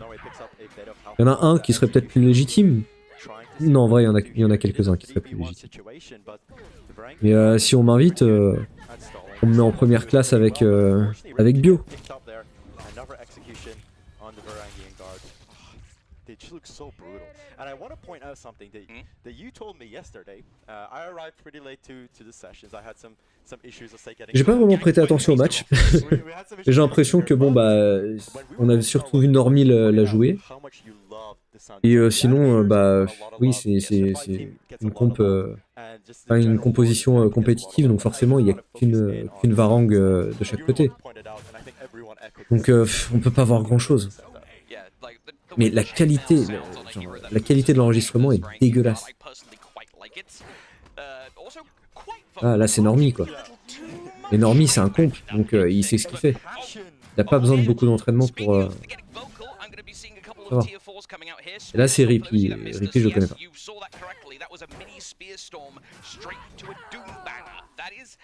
Not as strong as a raw spear storm that will kill someone immediately with 120 damage, but it's still pretty darn good. Yeah, Normie's absolutely killing it. He's already unlocked his tier 4. I didn't even realize that until I saw the spear storm into Doom Banner. Rippy, unfortunately, not faring too well, but hopefully we get to see a bit more from the stream killing service soon. We have Marco Yolo here. I love his little banner on his back. Gotta be a bit aware. Of course, Keto into Kyoshin is a relatively okay fight, especially... Oh, the bleed. C'est surtout les atouts qui vont être très forts avec les altitudes. C'est vrai. C'est vrai. Le problème d'Ubi, c'est le perma-focus sur Assassin's Creed. Les autres jeux comptent moins pour eux, je pense. Bah, Ubisoft est en crise. Faut pas oublier ça. Enfin, faut considérer ça. En crise, tu passes en mode survie. Et ce qui permet à Ubisoft de survivre, c'est ce qui leur rapporte de l'argent. Parce que c'est une entreprise. For Honor ne leur rapporte pas d'argent, faut pas déconner. Hein. Donc pourquoi ils vont investir beaucoup d'argent sur For Honor si ça leur rapporte rien? Ça leur rapporte un peu quoi, mais voilà. Assassin's Creed c'est célèbre, donc ils se servent de ça aussi. Faut aussi voir les avantages d'armure pour voir si c'est un tank fiable. Ouais, exact. D'accord. Je déteste l'accent, pourquoi je suis québécois? La fébraise, flagelle-toi avec une hache et un bouclier. Hein. Franchement, ce que je reproche le plus à Ubi, c'est qu'ils n'écoutent pas la communauté. Bob, le problème de ça, c'est que quand ils écoutent la communauté, ils font de la merde, mais intersidérale.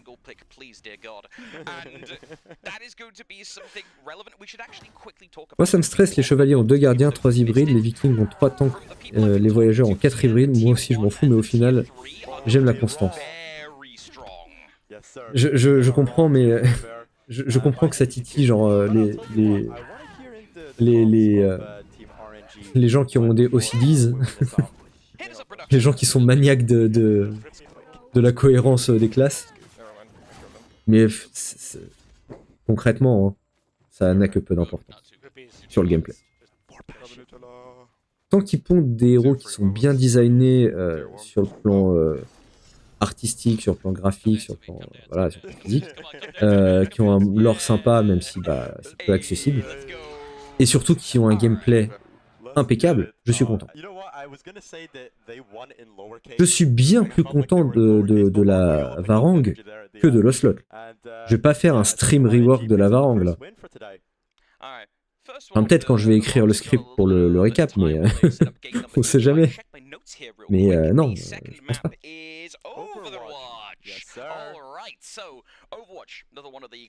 Je sais pas si Avatar s'est bien vendu, faudrait voir. Si je devais estimer, je pense que oui. Mais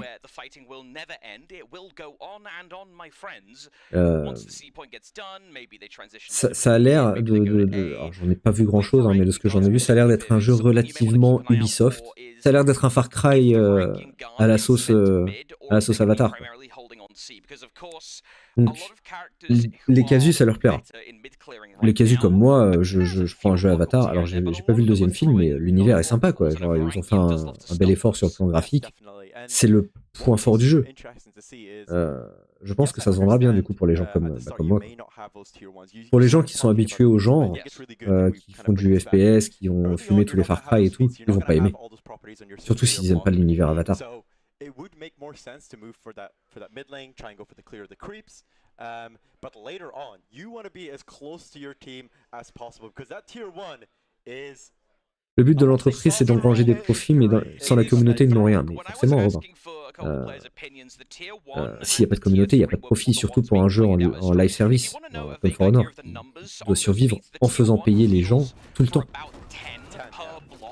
En plus, FH, c'est pas si casu que ça, je trouve.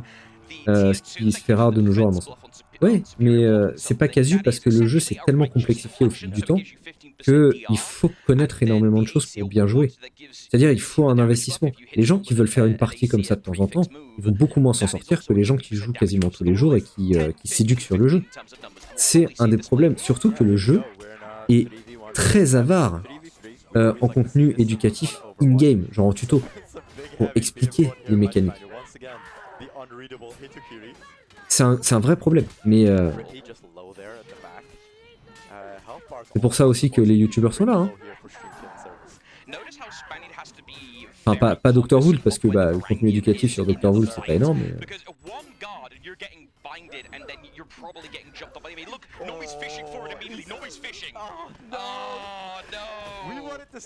Plus qu'un Far Cry, je parle d'Avatar, c'est un Far Cry dans le monde d'Avatar. Sur le plan graphique, ça doit être mieux qu'un Far Cry, j'imagine. Après, j'ai joué qu'au 3, donc je peux pas dire. You know what? Let's move away from your inflicted commentator's curse. How dare you, heartless bugger. I know. Question here for the chat. Let's go. C'est pas juste un Far Cry en bleu, il y a eu plus d'efforts pour Avatar de ce que j'ai vu, mais ça reste du Far Cry. Ouais, mais du coup, ça reste du Far Cry, quoi. C'est un Far Cry plus.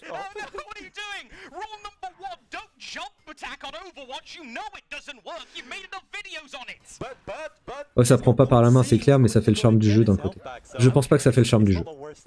Parce que ça cloisonne en fait la communauté, ça cloisonne le jeu et ça permet pas vraiment aux gens de s'y mettre. C'est dommage. Mais le jeu a du charme, oui, c'est sûr. Si on passe cette pilule un peu dure à avaler, oui, c'est un bon jeu, For Honor. Bonne soirée à toi, Febres.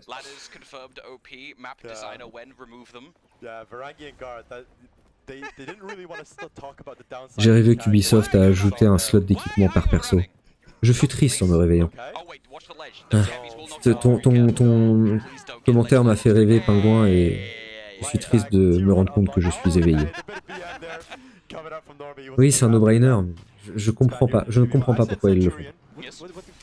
Ça doit pas demander énormément de codage, quoi. No, I just remember ever since we started playing the game together, I would probably say back 2017, 2018, you've always been playing Conquer. Even though when he was giga bad.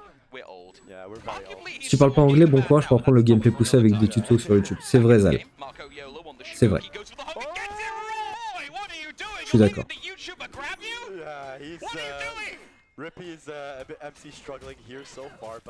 Je vais essayer de faire des efforts pour faire du contenu éducatif un peu plus. Abonnez-vous, mettez la cloche.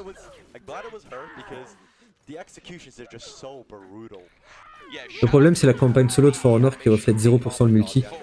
Bah ouais, mais elle reflétait le multi quand le multi était à Day One, quoi. Avec tous les patchs, etc. Le mode solo n'a pas été patché parce que j'imagine que l'expérience solo a été pensée d'une certaine manière et qu'ils veulent pas la repenser. Mais c'est bien, c'est une vitrine, quoi. C'est une vitrine de comment était le jeu Day One, quoi.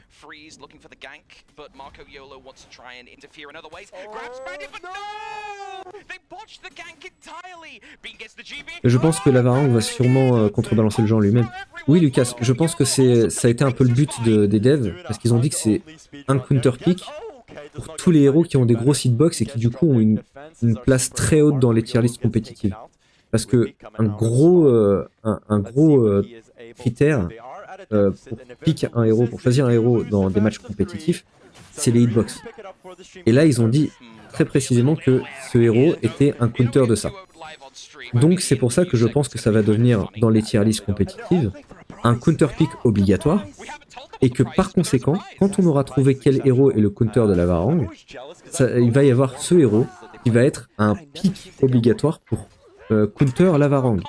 Donc il va y avoir un counter pick. Donc, il va y avoir toujours une Varangue, le héros qui contre la Varangue, peut-être un Medjay dans l'équipe, et puis troisième, bah tu choisis. C'est pas Valkyrie. Ou... Bah, j'ai plus en tête les tier lists.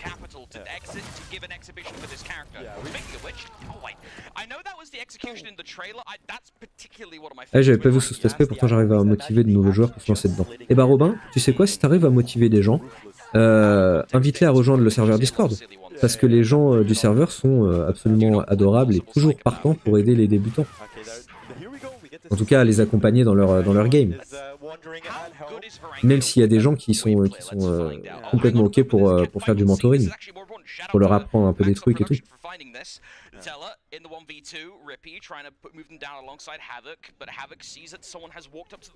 Bah, rejouer à la campagne maintenant, tu douilles. Pas que tu douilles, c'est que tu joues à un For Honor différent en fait.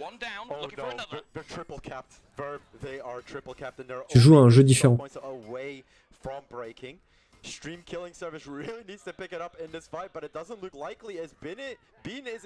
peux envoyer un message à JC pour lui dire de vite passer au patch note. J'ai plus de batterie. J'aurais bien envoyé, mais j'ai plus de batterie. Bonsoir dr.vult, bonsoir Spectre. On n'aura définitivement pas le chat combiné YouTube sur le stream, mais tant pis. Il y a plus d'activités sur YouTube ce soir. Donc. Mais c'est une Warriors Den, forcément.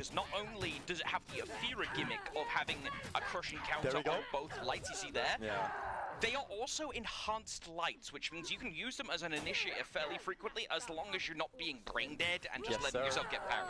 Yeah, no. The character so far has been showcased pretty well, I would say, by Normie. Pour les hitbox, ça fait 10 ans que je demande un moins 50% de dégâts imbloquables pour les joueurs non lock, mais bon. C'est vrai que ça pourrait être pas trop mal.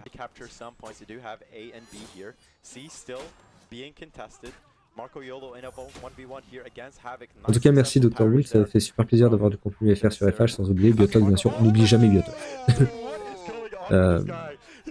Mais avec plaisir. Avec plaisir. Je sais pas si tu es au courant, mais si tu veux du gameplay FR, j'en fais un peu aussi sur la chaîne secondaire.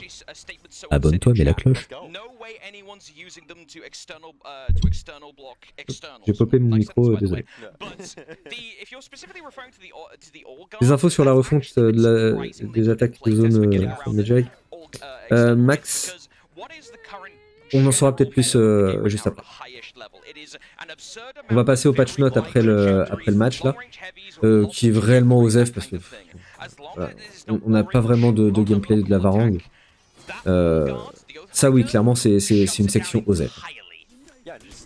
Peut-être qu'ils vont parler des testing grounds, des listes de tests dans le segment d'après. Peut-être qu'ils vont le garder pour l'update, la première update de l'année 8. Parce que généralement sur les updates numéro 2, sur les updates de moitié de saison, il n'y a pas beaucoup de patchs. Et surtout, quand ils présentent un nouveau héros, il n'y a quasiment pas de patch. Donc la patch note, à mon avis, va être maigre. Comme on a vu pour quand l'Ocelot est sorti il y a 6 mois, la patch note était très très maigre.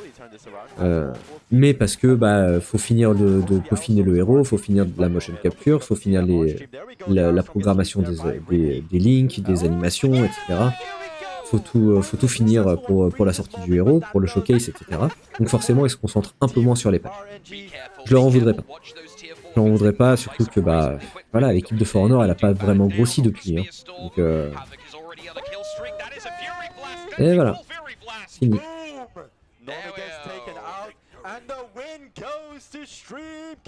On sort du rack. Des avis sur le nouveau héros, Spectre, je l'ai déjà dit, sympa. Tu regarderas la rediff.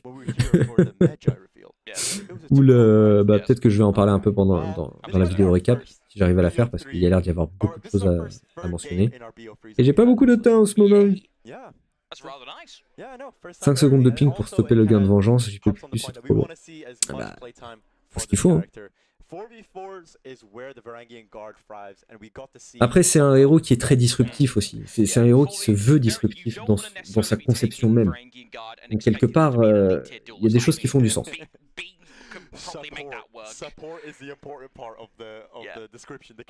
Discord rejoint, je tenterai de ramener des disciples sous peu. Et bah écoute, Robin, bienvenue. Et bienvenue à tous ceux que tu rajouteras. I was a little bit mad as For Honor's only benefaction appreciator on Zhang Jun. That is the big support feat right now, next to Black Prior, but Black Prior doesn't count because Black Prior is really good. Yeah. But this character having not one, not two, but 3, arguably 4 feats that allow for a massively supportive playstyle. If you want to go that way, you can do it. Par contre, j'avoue que c'est un peu dommage qu'on n'a pas de héros de la campagne en perso jouable, mais bon, une Byzantine m'intéresse grandement. C'est pas vraiment une Byzantine, c'est une Viking. C'est une Viking qui est mercenaire pour les Byzantins. Différent. Dans le lore et réellement. Enfin, dans le lore, je suis moins sûr. J'ai mal suivi. Mais en vrai de vrai, les Varangue, les Varangue, c'était des mercenaires vikings qui étaient surtout à la botte des Byzantins. Des gardes, des dignitaires byzantins.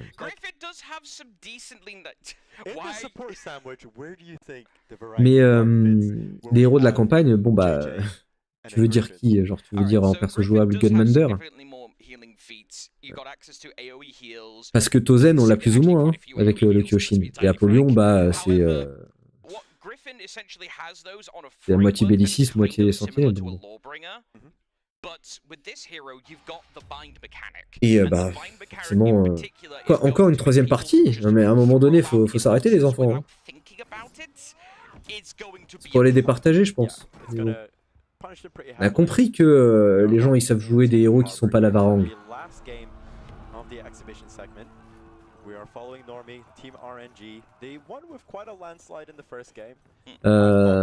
Mais bon, j'avais un peu parlé de ça en fin du stream dernier, il me semble. J'en ai fait une petite vidéo sur la chaîne secondaire.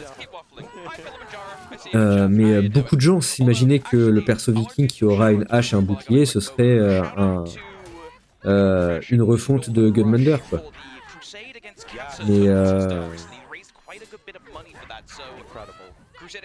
Mais visiblement ce sera pas le cas. Donc là en termes de lore, je sais pas trop ce qu'ils vont nous pondre. Je pense qu'ils ont abandonné un peu. Hein.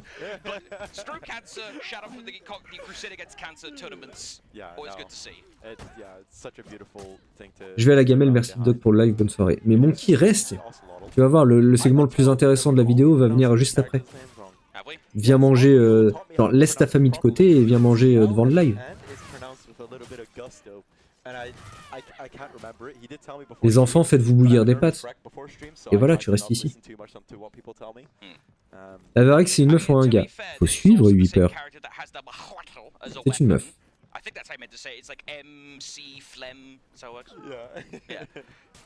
toute façon, c'est pas compliqué les enfants. Les persos sont genderlock, les persos ne sont pas masculin-féminin, c'est soit l'un soit l'autre. Depuis la belliciste. Depuis littéralement 4 ans en fait. Bon, 3 ans et demi. C'est un homme par année et une femme par année. On a eu l'Oslot qui était un homme, et là on a la Varangue qui est une femme. Voilà. Comme on a eu le Medjay qui était un homme et la Afira qui était une femme. Comme on a eu le Kyoshin qui était un homme et la pirate qui était une femme. Comme on a eu le Griffon qui était un homme et la Warmonger qui était une femme. C'est ça. Mais pourquoi c'est genderlock? Bah parce que Ubisoft a plus d'argent.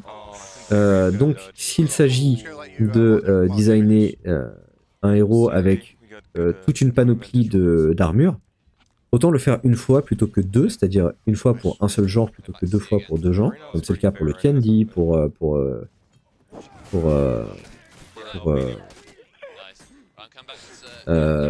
la Sentinelle, pour tous les héros qui sont bigenres. C'est 2 fois plus de travail pour l'équipe de design. Donc bon. Le coup de tête en fin de chaîne qui réinitialise la chaîne va surprendre beaucoup de gens.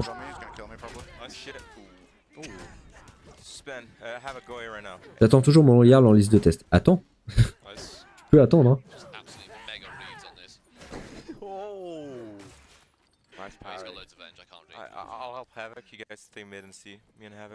Sur YouTube, tous ceux qui n'ont pas mis un pouce bleu, ça veut dire que vous avez des micro-pénis. Et que du coup, vous ne méritez pas la Varangue.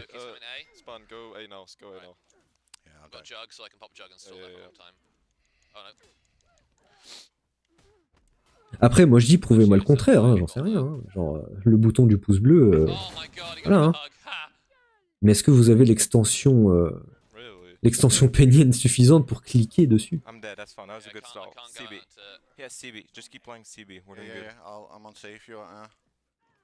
Yeah, so I think you can go up with Sirena and go help. Yeah, all 4. Oh, nice.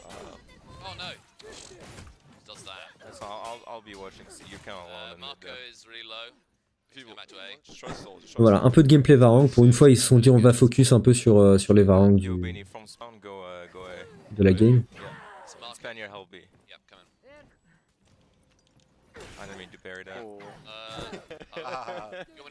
Faudrait voir un peu si elle a un light parry punish et un guard break punish. Genre s'il faut faire des side heavy ou des top heavy.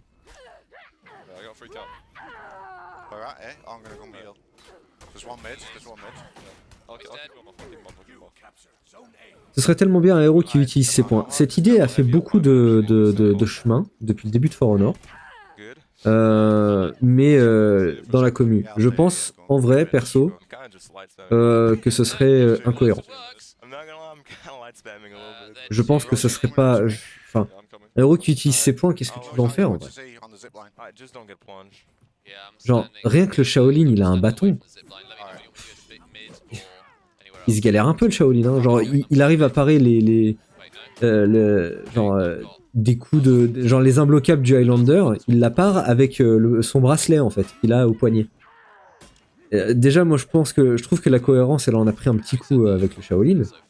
Tu fais un héros qui a ses points, genre, il va regarder son adversaire et ça va faire un full block. Tu veux un héros qui a ses points, joue à Tekken. En vrai. Après, s'il y a un vrai concept derrière, pourquoi pas, mais... Et qu'est-ce que tu personnalises? Tu personnalises son point américain, tu personnalises les tatouages qu'il y a entre les phalanges, entre les jointures. Enfin, c'est quoi le set d'armes?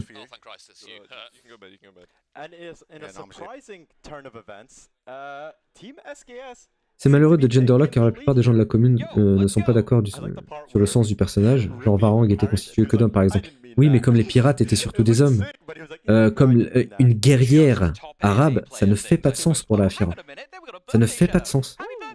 Mais, pour un souci de parité, on fait aussi des persos féminins. Parce que c'est cool aussi, pourquoi pas. For Honor, je rappelle que c'est un univers fictif. C'est cool s'il y a des persos qui sont féminins. Mon perso, moi ça me ferait chier. Mais, encore une fois, pour un souci d'argent. Si le jeu générait beaucoup d'argent, il y aurait plus de gens qui travailleraient sur l'aspect design des armures, etc. Et il y aurait double genre pour chaque perso. Et moi je trouve aussi, pour les persos un peu plus marquants, que ça leur donne de la personnalité. Genre, la pirate, la chef des pirates, c'est Bouilline. C'est une femme. Et elle a la personnalité de la chef des pirates de For Honor. La belliciste en chef, c'est Astrea. C'est une femme. Et elle a sa caractérisation par le fait que c'est une femme. En tant que femme, je veux dire. C'est un perso. Griffon, il est genderlock, c'est un perso. C'est genre, il a la cohérence en tant qu'un perso. Après, je suis d'accord que c'est cool d'avoir le choix. Et que avoir deux genres, ce serait davantage de choix. Mais dans l'état de financement du jeu, dans l'état de rentabilité du jeu, ce n'est pas possible. Vous voulez double genre sur tous les persos, achetez les héros Day One, achetez les skins avec de l'argent, achetez les Battle Pass, dépensez vos RSA dans For Honor. Parce que y a pas de secret. Si le jeu ne génère pas de recettes pour Ubisoft, ils ne vont pas y investir de ressources. C'est déjà un miracle que le jeu ait tenu aussi longtemps. C'est un miracle qu'il y ait autant de contenu sur For Honor. Même si ça paraît maigre, c'est un miracle.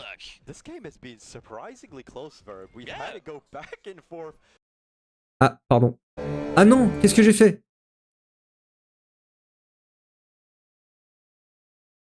Alors désolé, un petit aléa, j'ai ripé sur mon clavier.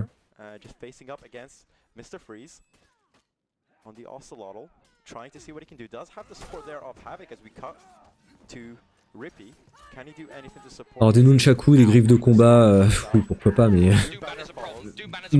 pondez-moi un bon design de héros pour me convaincre, parce que là pour l'instant je suis pas convaincu. Je préfère une méga hache et un gros bouclier plutôt que...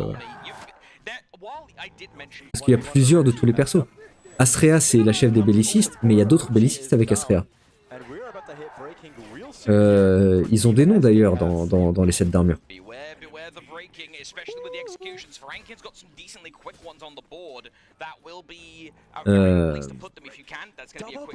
Voilà, est-ce que Kyoshin aurait pu être aussi une femme, genre double genre? Est-ce que Pirate aurait pu être double genre? Est-ce que Afira aurait pu être double genre, etc. Pourquoi pas? Parce que c'est des persos... Alors, Pirate, ça se discute, mais c'est des persos, le reste qui ont moins de personnalité que Griffon et Astrea. Donc ça se discute. Mais on n'a pas de double genre parce que manque de moyens chez Ubisoft. Le dernier personnage double genre, c'était le Zanou. Et ça fait 4 ans.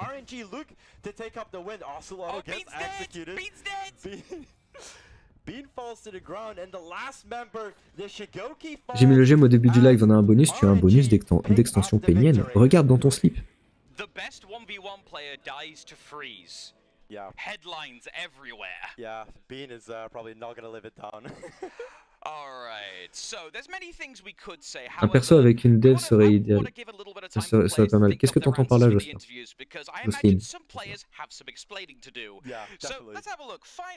Tous les persos ont un counter, c'est quoi celui du Kyoshin? Je crois que le counter du Kyoshin, c'est Orochi. Mais j'en sais rien parce que je suis pas compétitif. Je suis pas un joueur. Donc Kenshin, je saurais pas te répondre avec exactitude. Mais il me semble que Orochi était monté dans la tier list comp en tant que counter pick du Kyoshin. Genre, juste pour contrer le Kyoshin. Arrêtez avec son sexe, couper le son, et elle a une carrure de bonhomme, ça passe. Ah mais Zalk, c'est une viking aussi. Hein. Un perso avec une déviation du coup, ça serait pas mal. Oui, effectivement, mais on en a, hein. On en a pas eu depuis un moment, mais si tu prends les dodges en blocage supérieur comme ceux de la Afira, ça passe. Coucou Sniperfou. C'est aussi pour une cohérence du lore. Ouais, mais Glacis, le lore est un peu à l'abandon. Je suis suis pas déçu, mais je reste énormément sur ma faim pour le lore. On a des pics de lore comme ça, genre à la fin de cette année, on a eu un pic. Oh, il y a Orcos qui revient. Ok, d'accord, oui, bah, d'accord, je suis d'accord que genre la saison 2 c'était Orcos, tout ça, mais quand est-ce qu'on approfondit le lore? Genre, il est où Griffon? Elle est où la chimère? Ils sont où les autres persos du mode histoire, bordel de merde? We do have a losers interview lined up for us. But before that, do you want to just give us Non, Elden Cross, il n'y a pas d'autres griffons ayant déjà fait la recherche dans le lore. Merci pour cette précision, Glacy. Mais du coup, comment ça se fait que tu peux avoir un griffon d'un côté et un griffon de l'autre? Genre, c'est un plot hole qui relie le gameplay et le lore, mais c'est pas grave. Mais, c'est une question de cohérence du lore. Rippy, what happened? Toutes les armures que le griffon a, c'est parce qu'il a voyagé dans le monde. C'est pour ça que Mr. Worldwide. Dale.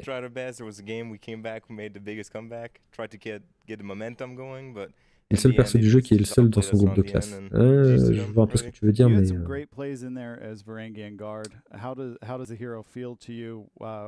Mais bon, c'est un cas particulier, le griffon. The hero feels really new and nice.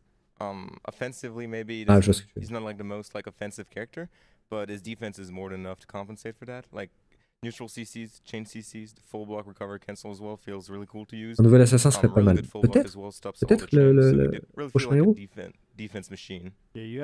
faudrait que ce soit bien fait. Pour le Kyoshin, le Shinobi est un bon counter. Merci Zalk pour la précision. Je n'aurais su m'exprimer. Peut-être parce que Shinobi a été longtemps banni en comp que c'était pas le counter pick, mais... En vrai, les assassins ne sont pas vraiment des assassins. Depuis, j'imagine depuis un certain temps, depuis le retrait de la garde réflexe, depuis l'update aussi. Il n'y a plus de vrais assassins, effectivement. Justifie-moi maintenant tout de suite que le berserker est un assassin.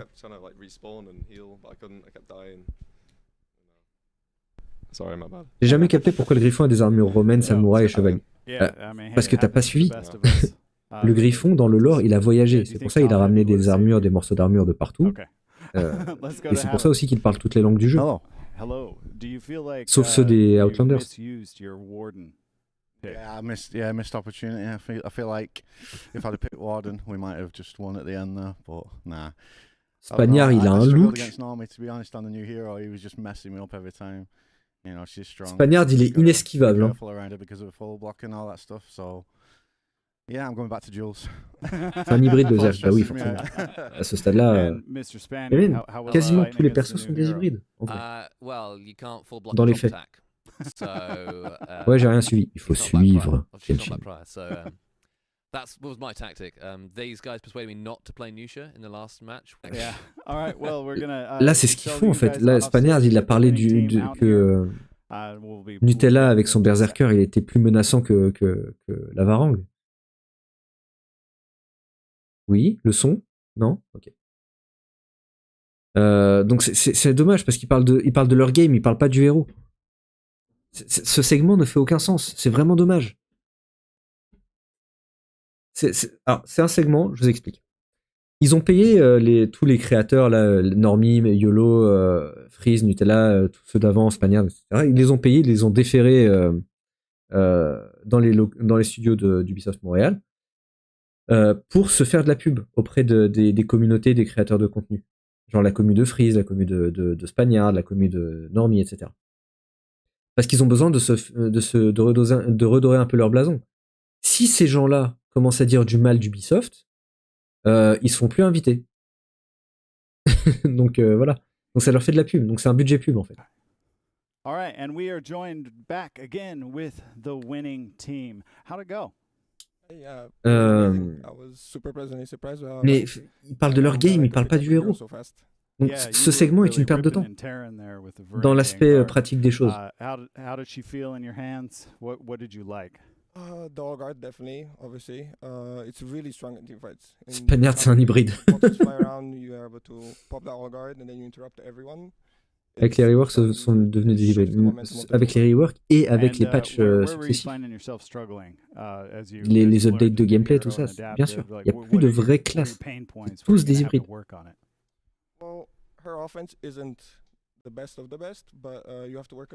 En vrai de vrai, un For Honor en monde ouvert avec des quêtes, etc., ce serait incroyable. Kenshin va trouver le concept. Quoi. Après, bah, c'est à Ubisoft de faire le job, mais... Perso, je vois pas ce que ça apporte. Que ce soit genre un For Honor en monde ouvert. basically only did well because normally I asked to swap off the Zerk. Playing a character like Tambushi into this character would be a death wish. You can't have too many big hitboxes around. She shuts them down instantly. L'histoire de FH en multi, c'est des bouts d'histoire à reconstituer. Du coup, c'est chiant en fait de glacer. Mettez du vrai lore dans le jeu, des vidéos, des petites vidéos. No, they painted that out really well. I didn't expect that one. And my drop attack, I don't want to talk about that one. Okay. I don't. How did it feel to fight against Varangue again? Yeah, during rehearsals, Parfois, ça part complètement à autre chose par saison sans faire de suite. Et c'est ça le vrai problème. Il n'y a pas de cohérence. C'est chiant en fait. Parce que t'es investi dans le lore et vous allez voir que si à la saison 1 de l'année 8, ça fait pas de cohérence, ça fait pas de suite avec ce qui s'est passé pendant cette année, bah surtout avec cette saison-là, ça va être chiant, on va se sentir perdu.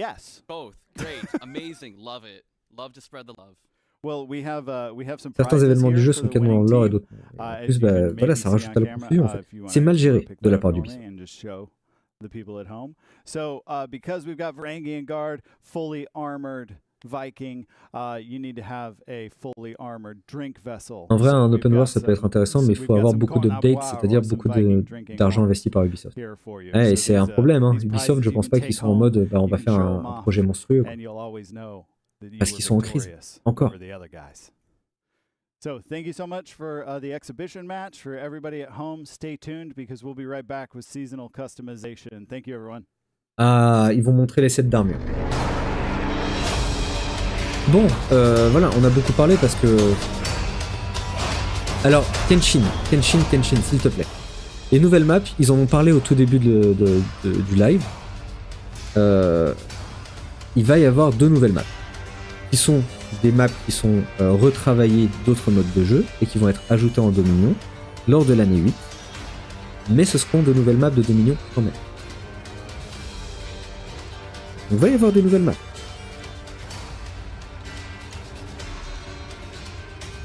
C'est pas des créations de zéro, genre ils vont pas mettre des maps du nouveau jeu Avatar. Hein. Ils vont pas mettre les maps de Pandora, mais il va y avoir des nouvelles maps de Dominion. Les armures, tomber le recyclage. On verra. On peut être surpris, Lucas. Moi, je suis toujours curieux de voir ce qu'ils font en termes d'armure. Après, j'imagine que ce sera dans le ton de ce qui s'est fait à la saison d'avant.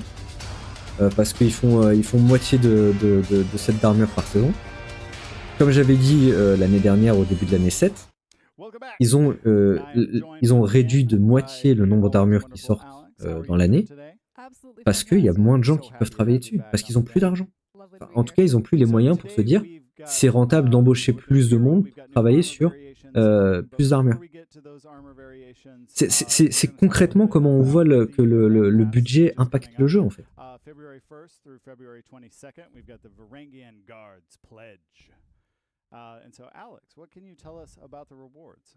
Donc c'est ce que je veux dire. Genre, le jeu, faut se rendre compte que s'il ne génère pas d'argent, il ne générera pas de contenu. C'est chiant, mais c'est la réalité de la chose.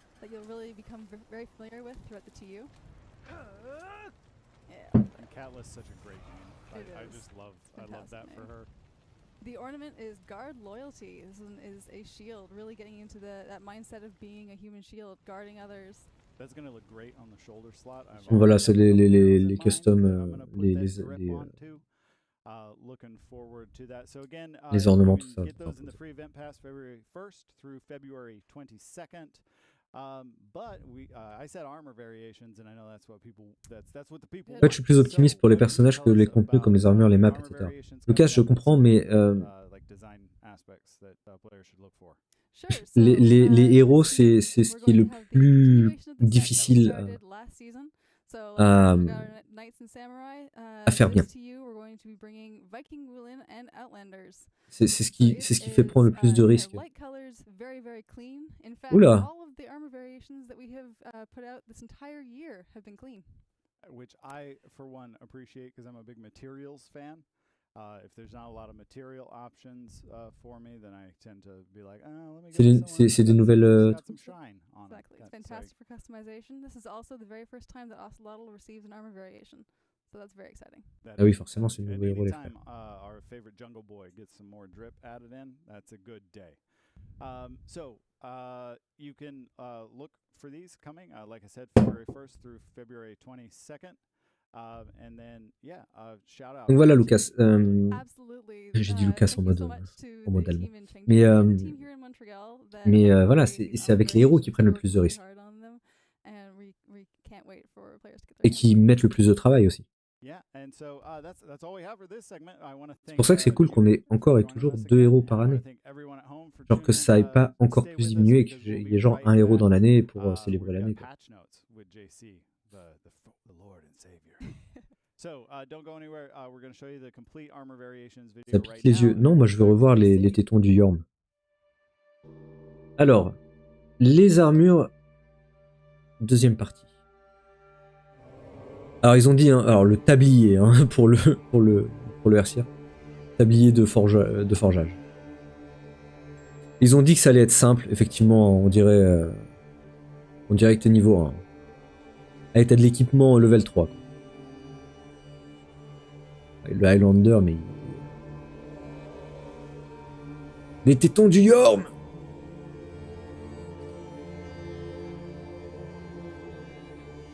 Ouais, c'est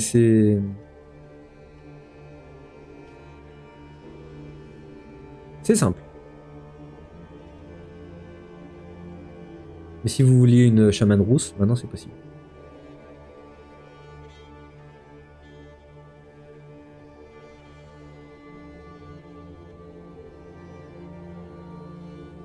Alors autant pour les Vikings c'était sans grande fantaisie, autant là ça part pas trop mal pour les Woolin.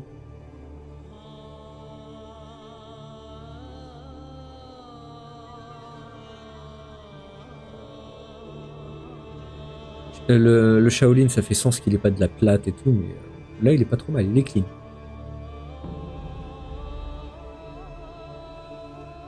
Ouais, pareil pour le JJ, ça passe mieux en fait. Ce qu'ils ont fait passe mieux pour les Woolin pour l'instant.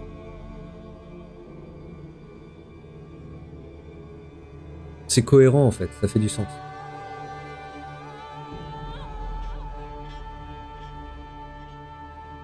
Ah. Non, franchement, pour les Woolin, c'est pas mal.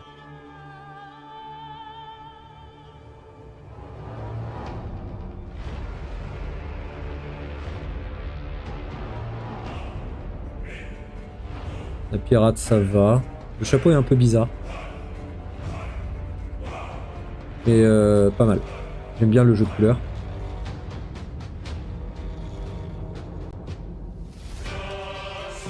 Ouais, mais Jai, ça va.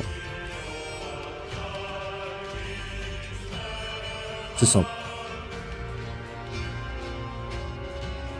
L'Ocelot, il est pas mal. Avec les motifs argentés, tout ça, c'est... Ça dénote. C'est pas mal. Et la Fira... Ouais, ça passe. C'est pas les meilleurs sets d'armure qu'on ait jamais eu, mais... Bon, c'est ok tiers. 12 sur 20.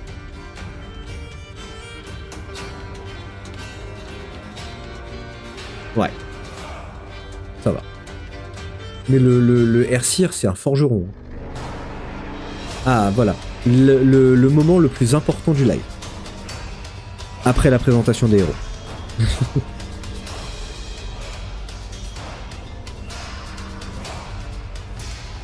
Après, ils ont une entreprise à faire vivre, ce qui est normal. Oui, bah oui, c'est leur but premier. S'ils ne génèrent pas d'argent, ils ne peuvent pas générer de contenu.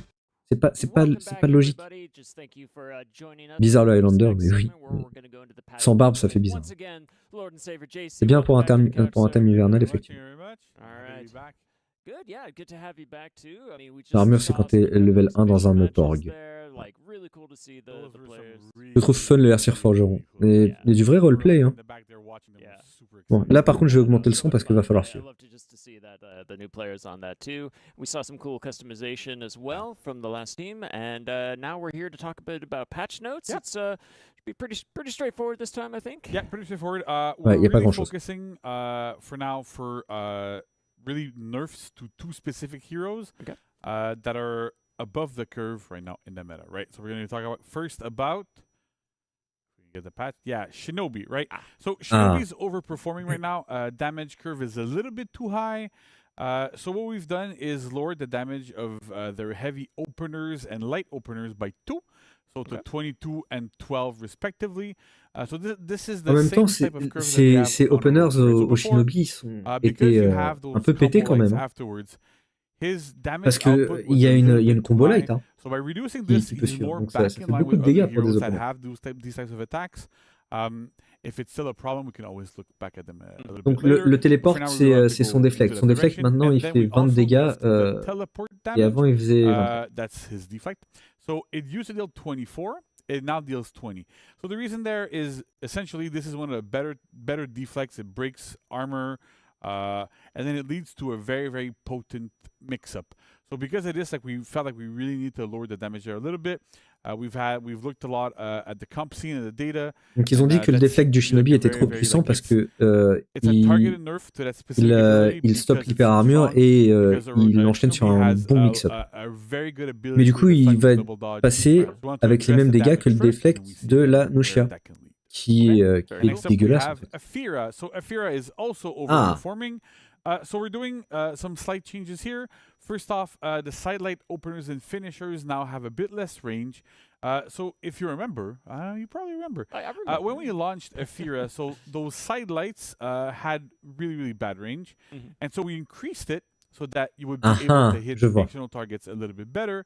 But over time, as players learn the hero more, get more comfortable with her, ces sidelights, donc c'est légère de côté, vont avoir moins de portée. Je pense que c'est pour éviter les option select au crushing counter, parce que c'était un peu abusé avec la Fire. Sa top heavy opener va faire 25 de dégâts contre 27, ce qui est un peu dégueulasse pour les light parry et les wall splat, mais voilà. Et Left Red Moon, c'est après un bash, quand tu fais ta heavy de gauche, qui wall splat, elle était à 16 de dégâts, elle va passer à 10, qui va permettre d'enchaîner sur une top heavy opener à 25, ce qui fait que tu peux toujours punir un heavy parry avec 35 de dégâts. Par rapport à ce que c'est maintenant, qui est 43, c'est un bon nerf, peut-être pas assez. It displaces, it can wall splat, and you would do a top heavy that would deal 27, right? So you deal 16, then 27. Et je constate qu'ils n'ont pas regardé la vidéo de dr.vult. After heavy parries, after a lot of situations, this was like a bit too strong. So as a first step, we're lowering. Changer juste la direction du wall splat. Lowered by 8 right now. We still want to see if this is going to be enough. If it is not enough, we will take further action. But for now, we'd rather we take like small steps to get into a comfortable position, but not make the hero too bad to play and make these moves useless. So that's the philosophy, right? We're trying to go a little bit step by step, see where we go, see where we land. If it's still too high, we always have the luxury of lowering it, right? Yeah. And so it's one of those things that we like to take our time and to not like annihilate a hero and just go nerf it down to oblivion. So that kind of feels good there. Makes sense to me. So that's pretty much it for patch notes. Ok, c'est tout pour les notes de patch. Like I said, very important to have. Voilà. Comme j'ai dit, ils sont concentrés sur le héros et ils ont mis un peu de côté tout le reste. Forcément. Je comprends, mais encore une fois, c'est parce qu'il n'y a plus assez de gens pour bosser sur le jeu. C'est tout. We would address the issues and try to get them to be more playable. Sure. Less frustrating to fight against. Sounds good. And again, we're always watching. That's it for all of you out there. We do watch. We do, listen. And, one of the ways we do that through is through the use of Bug Reporter.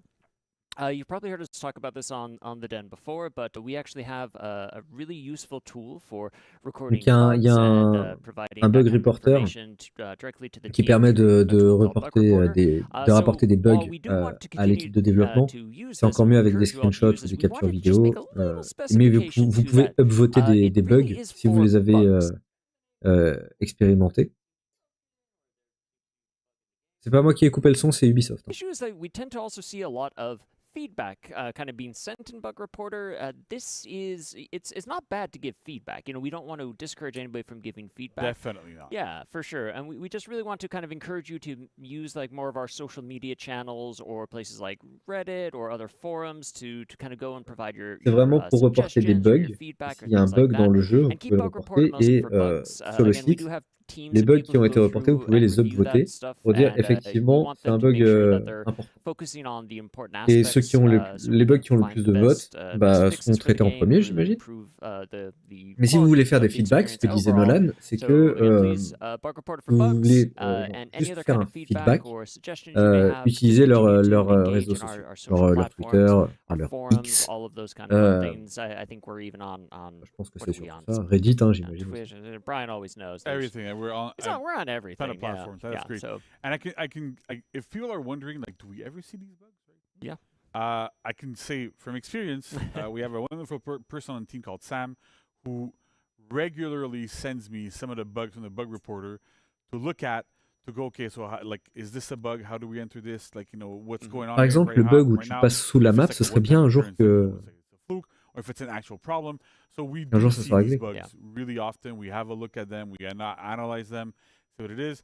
When it's feedback, usually we do take the feedback, but we'd rather it be somewhere else so that it's more digestible a little bit. Exactly.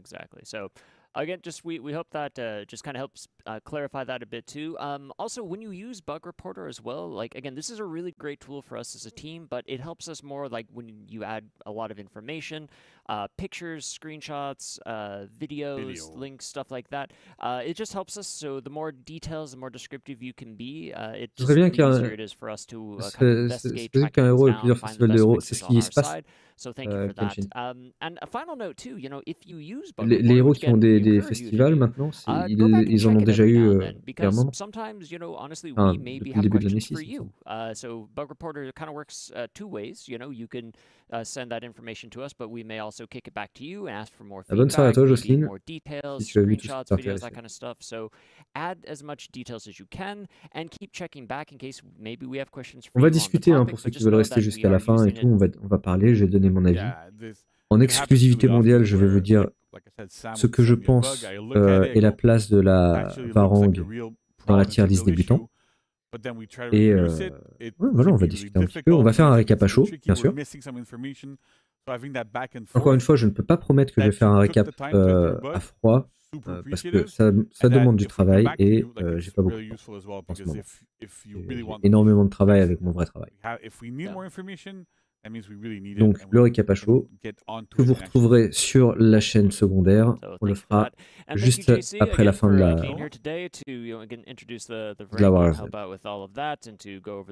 So much appreciated. Thank you so much. Thank you.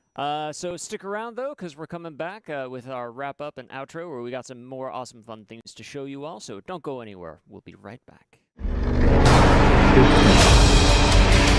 En fait, il y a un tel déséquilibre entre le son de leur micro et le son de leur scène vidéo que c'est un peu désagréable. Bon. Voilà, les patch notes sont très maigres. Je ne leur en veux pas parce qu'ils n'ont pas beaucoup de gens pour bosser sur le jeu et ils ont sorti un héros. Je le répète. Ça passe.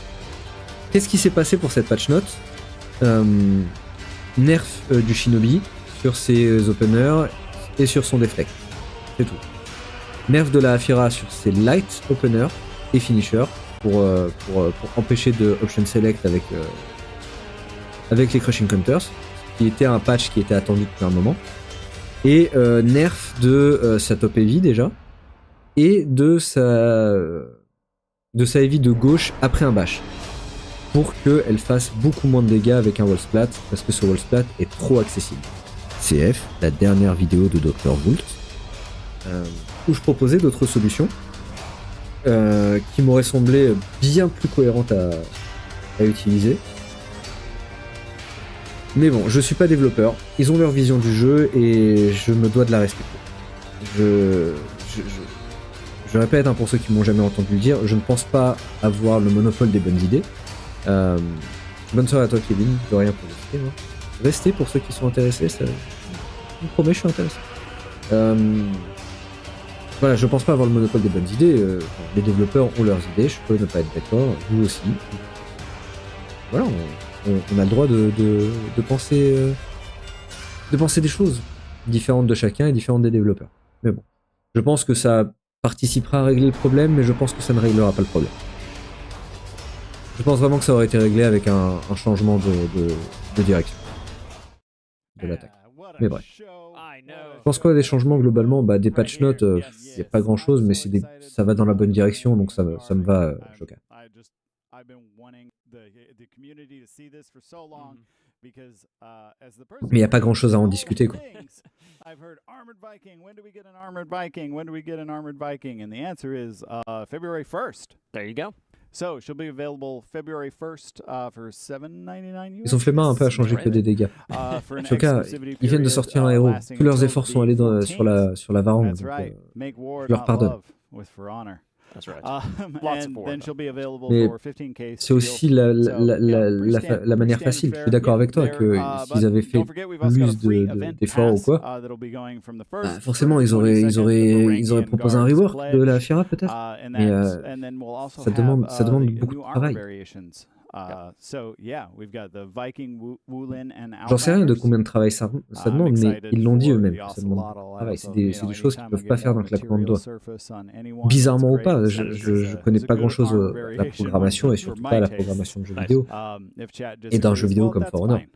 Je sais pas à quel point c'est facile de faire ces changements, mais ils viennent de sortir un héros. Quand l'Ocelot est sorti, il n'y avait pas grand-chose qui a changé. Quand la Fira est sortie, il n'y a pas grand-chose qui a changé. C'est long de fou, mais il y a combien de gens qui bossent encore sur le jeu, je crois. Il y a combien de gens pour faire ça? Est-ce que tu veux qu'ils fassent cruncher leur team H24? C'est pas cool non plus. Il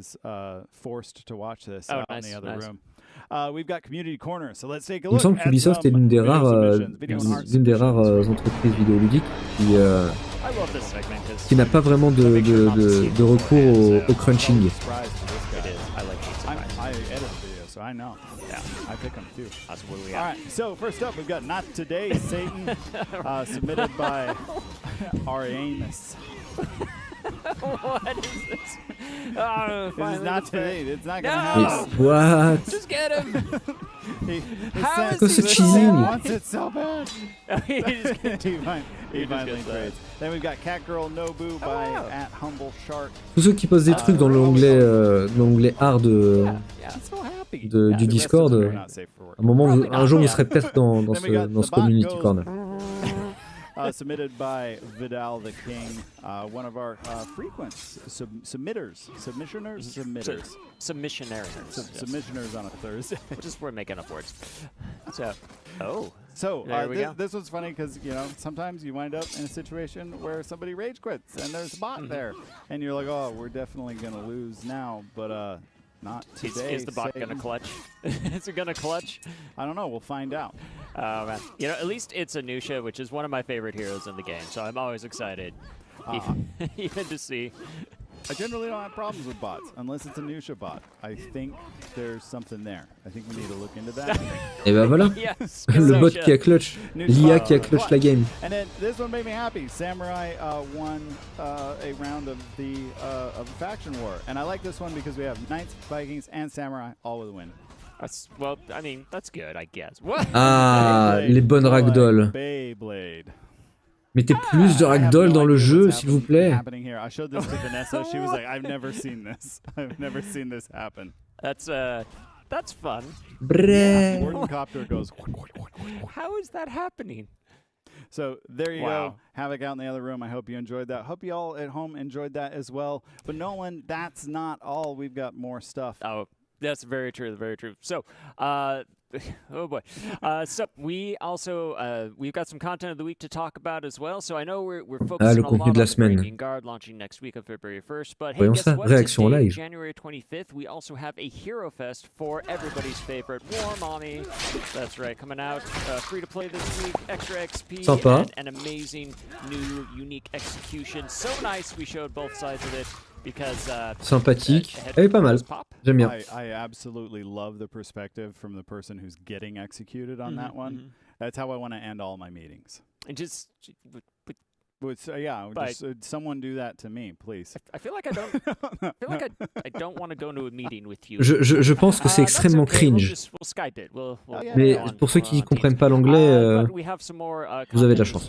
Starting next week for a limited time, starting February 1st through the 22nd, a new illustrious outfit, the Vow of Allegiance, is available for 20k steel. So again, support the Varangue Guard for heroes who are not the Varangue Guard as well. So that's cool. Ok, c'est. Also, a new limited time execution, the gruesome punishment.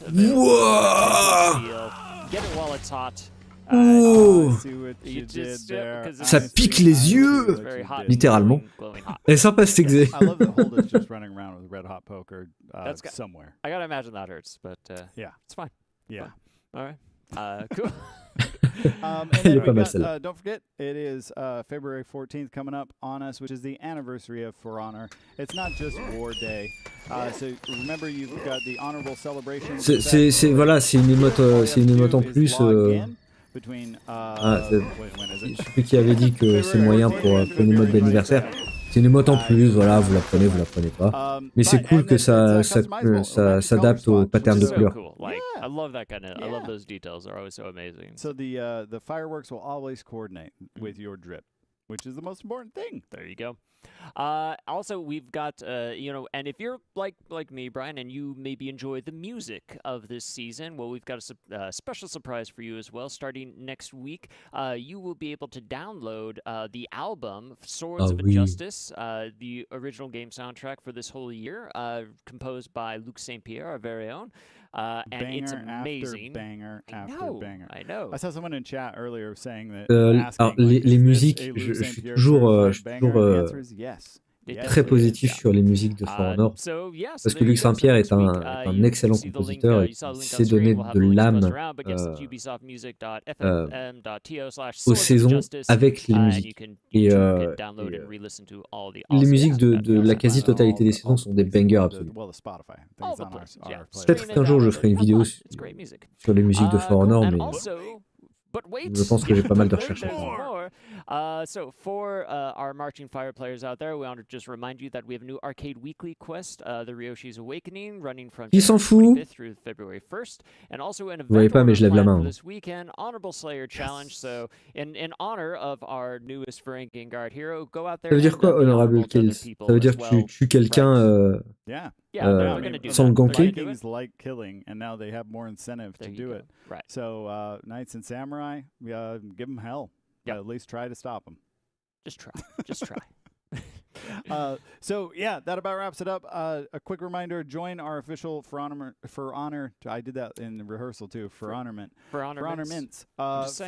Tournament Discord. The link should be getting dropped in chat. Ouais, si vous êtes intéressé par faire des tournois, il y a un Discord spécial officiel, voilà. Thank you for watching. Remember to follow us on all the social medias. We're on Twitter, we're on Instagram, we're on obviously we have a subreddit, and there's also the @Ubisoft TikTok where we post a lot of For Honor content. So if you like to see Shigoki moving that cake, follow the Ubisoft voilà, TikTok. Il y a suivez Ubisoft sur TikTok si vous voulez plus de trucs sur For Honor informatique. Nolan, rate them with For Honor mints. Okay, I we're just going feel with For like, Honor mints. I don't know. All right. So just spam For Honor mints. We're going to raid Norgaz at the end of the show. Thank you everyone for joining us. Thank you, Nolan, for hosting with me. Thanks, Brian. And thank me too. Yeah, thank you. For whatever I did. Yeah. Anyway, and everybody we will behind see the scenes too. We will see all of you on the next Warriors Den. Très bien, c'est fini. Merci à vous deux. On va discuter. Bon, merci à tous en tout cas d'avoir vu le stream. C'est pas fini. C'est pas fini. On va parler un peu. Bon. Alors je vais finir de lire vos commentaires. Ils sont juste aveugles, il va pas les choses en face, c'est triste. Shoka, encore une fois, est-ce que tu sais combien de temps ça prend pour implémenter des changements? Même les changements là qu'ils vont proposer pour la petite patch note, est-ce que tu sais combien de temps ça prend pour les faire? Pour programmer le jeu, pour s'assurer que c'est bien, pour discuter de est-ce qu'il faut enlever 1 ou 2 points ou 3 points de dégâts à telle attaque ou quoi? Genre, Parce que c'est les conséquences, ils se les prennent dans la gueule après. Genre, faut qu'ils en discutent, faut qu'ils les programment, ils peuvent pas juste regarder Reddit et dire c'est bon, on fait tout comme Reddit. Parce qu'ils ont fait ça à un moment quand il s'agissait de faire le rework pour l'émissaire. On voit ce que ça a donné. Voilà. Donc, bon. Alors, récap à chaud. Je vais me mettre un marqueur. Voilà, récap à chaud. Donc, la saison, pas la saison, l'update interviendra la semaine prochaine, le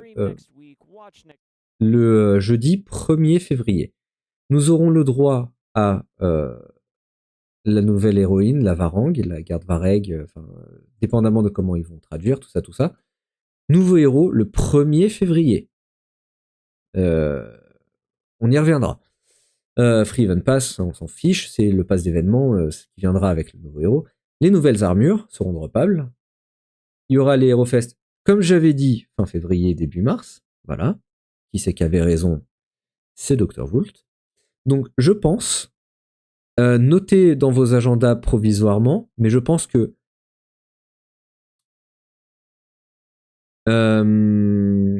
pourquoi? Oui. Je pense que la prochaine Warriors Den pour le début de l'année 8, c'est le 7 mars. Le 7 mars, donc le jour de la dernière HeroFest, c'est-à-dire, je pense, le dernier contenu de la saison, sera le jour de la Warriors Den de la saison 1 de l'année 8. Marquez ça dans vos agendas. Provisoirement, parce que j'en sais rien encore, ça n'a pas été confirmé, mais je pense que c'est cette date-là. Et puis il y aura fin février aussi, et je pense que ça viendra du coup avec l'Aérofest du Victimaire. Je pense qu'on peut spéculer que le 29 février, ce sera l'Aérofest du Victimaire, puisqu'il y aura l'événement du Black Prior, la riposte du Victimaire. Donc notez ça, notez surtout le 7 mars. Ça m'arrange parce que la semaine suivante, je suis en déplacement, j'aurais pas pu streamer, donc je vais pas pouvoir streamer le début de la saison, quel dommage. Mais voilà, nouveau héros, 1er février, la semaine prochaine, jeudi prochain. Je ne veux pas voir dans les commentaires, il sort quand le prochain héros? Il a l'air trop bien, il sort quand? Quel jour? Quelle heure? La semaine prochaine, d'abord, 1er février. Alors, special announcement, les annonces spéciales de la part de Stéphane, donc le directeur du jeu, si je dis pas de conneries. Il y aura une année 8. L'année 8 a été confirmée. Donc le For Honor ne va pas s'arrêter. L'année 8 a été confirmée avec 2 nouveaux héros. On ne connaît pas leur faction pour l'instant. 2 nouveaux sets d'armure pour chaque héros au cours de l'année, hein, comme ça a été le cas cette année. 4 nouveaux skins. On ne connaît pas non plus les héros pour l'instant. 4 saisons, tout ça. Il va bien y avoir une année 8 similaire à l'année 7 et l'année 6 en termes de contenu. Ne vous inquiétez pas. En plus de quoi, nouvelle map, des nouvelles maps en Dominion. Ils ont repris des maps de brèches, des maps de brèche, des maps de comment ça s'appelle, de match à mort, tout ça. Ils les ont retravaillés, ils ont découpé, retravaillé, bien agencé et tout. Et ils vont les mettre en Dominion. Donc il va y avoir 2 nouvelles maps pendant l'année 8. Ça n'a pas dit si ce sera au début, ça n'a pas dit si ce sera à la fin, ça n'a pas dit si ce sera en même temps. Sûrement qu'ils vont en rajouter une la première saison et la 3e saison, je pense, parce que la 2e saison et la 4e saison, c'est les héros.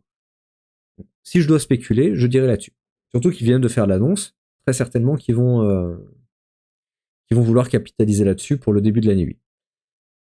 Donc voilà, des nouvelles maps en Dominion, enfin. Voilà. Nouveauté pour l'année 8, les Legacy Pass, donc les passes de combat d'héritage. C'est-à-dire que à la première saison de l'année 8, vous aurez, en plus du pass de combat de la saison 1 de l'année 8, le pass de combat de la saison 1 de l'année 4, avec tout le contenu que vous n'aviez pas eu l'occasion d'avoir ou de dropper ou d'acheter à ce moment-là, c'est-à-dire 4 ans auparavant, soit parce que vous n'étiez pas sur le jeu, soit parce que vous aviez pris que le pass gratuit et maintenant vous voulez tout débloquer et vous n'aviez pas eu le temps, soit parce que vous n'aviez pas l'argent à l'époque pour vous acheter le pass de combat et que maintenant vous l'avez. Pour toutes ces raisons, vous avez le pass de combat de l'année 4 qui va se superposer au pass de combat de l'année 8, et donc qui va reprendre au niveau de progression où vous étiez, mais en vrai ça change rien, parce que si vous droppez quelque chose que vous avez déjà droppé, vous l'avez déjà droppé, quoi. Enfin, voilà. Et il y a un nouveau tiers pour les anciens passes de combat, le tiers 101, qui va avec les retrofit content, c'est-à-dire que tout ce que vous droppez jusqu'au niveau 100, jusqu'au tiers 100, ce sera exactement comme à l'année 4. Et si vous allez plus loin, vous allez dropper tout le contenu que vous venez de dropper, mais pour les nouveaux héros, qui sont sortis après que le pass de combat soit sorti au début. C'est-à-dire pour la Fira, pour le Medjay, etc. Tout le contenu, les émotes, les effets, les armes, etc. ce sera adapté pour ces héros-là. Voilà. Il y aura une année 8. Je pense qu'on peut tous applaudir l'équipe de développement de For Honor. Il y aura une année 8. Tac. Le trailer. Alors celui-là, on va le rejouer. Je le couperai au montage pour le récap, mais on va rejouer le trailer parce que il met la max. For the new hero, so feast your eyes upon this. Dear uncle, you failed to slay us all. I live. I am at the gates, and not alone.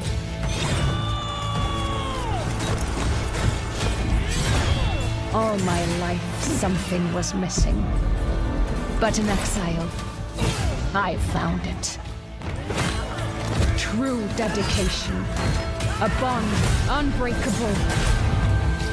The promise of the Varangian Guard. Justice is on the march. Can you hear it?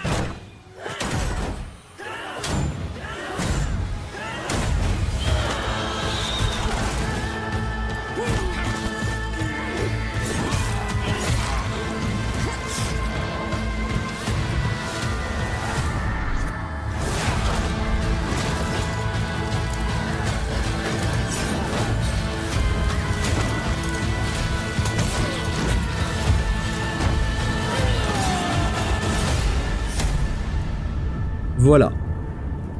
Clairement, le trailer met la max. On a vu un peu les exécutions pour la Fira, l'Anobushi et le Victimaire. Elles ont l'air pas trop mal, mais bon, c'est difficile de juger à un mois de les voir en vrai. Mais voilà, ça a l'air pas trop mal. Le héros met la max, clairement, hein.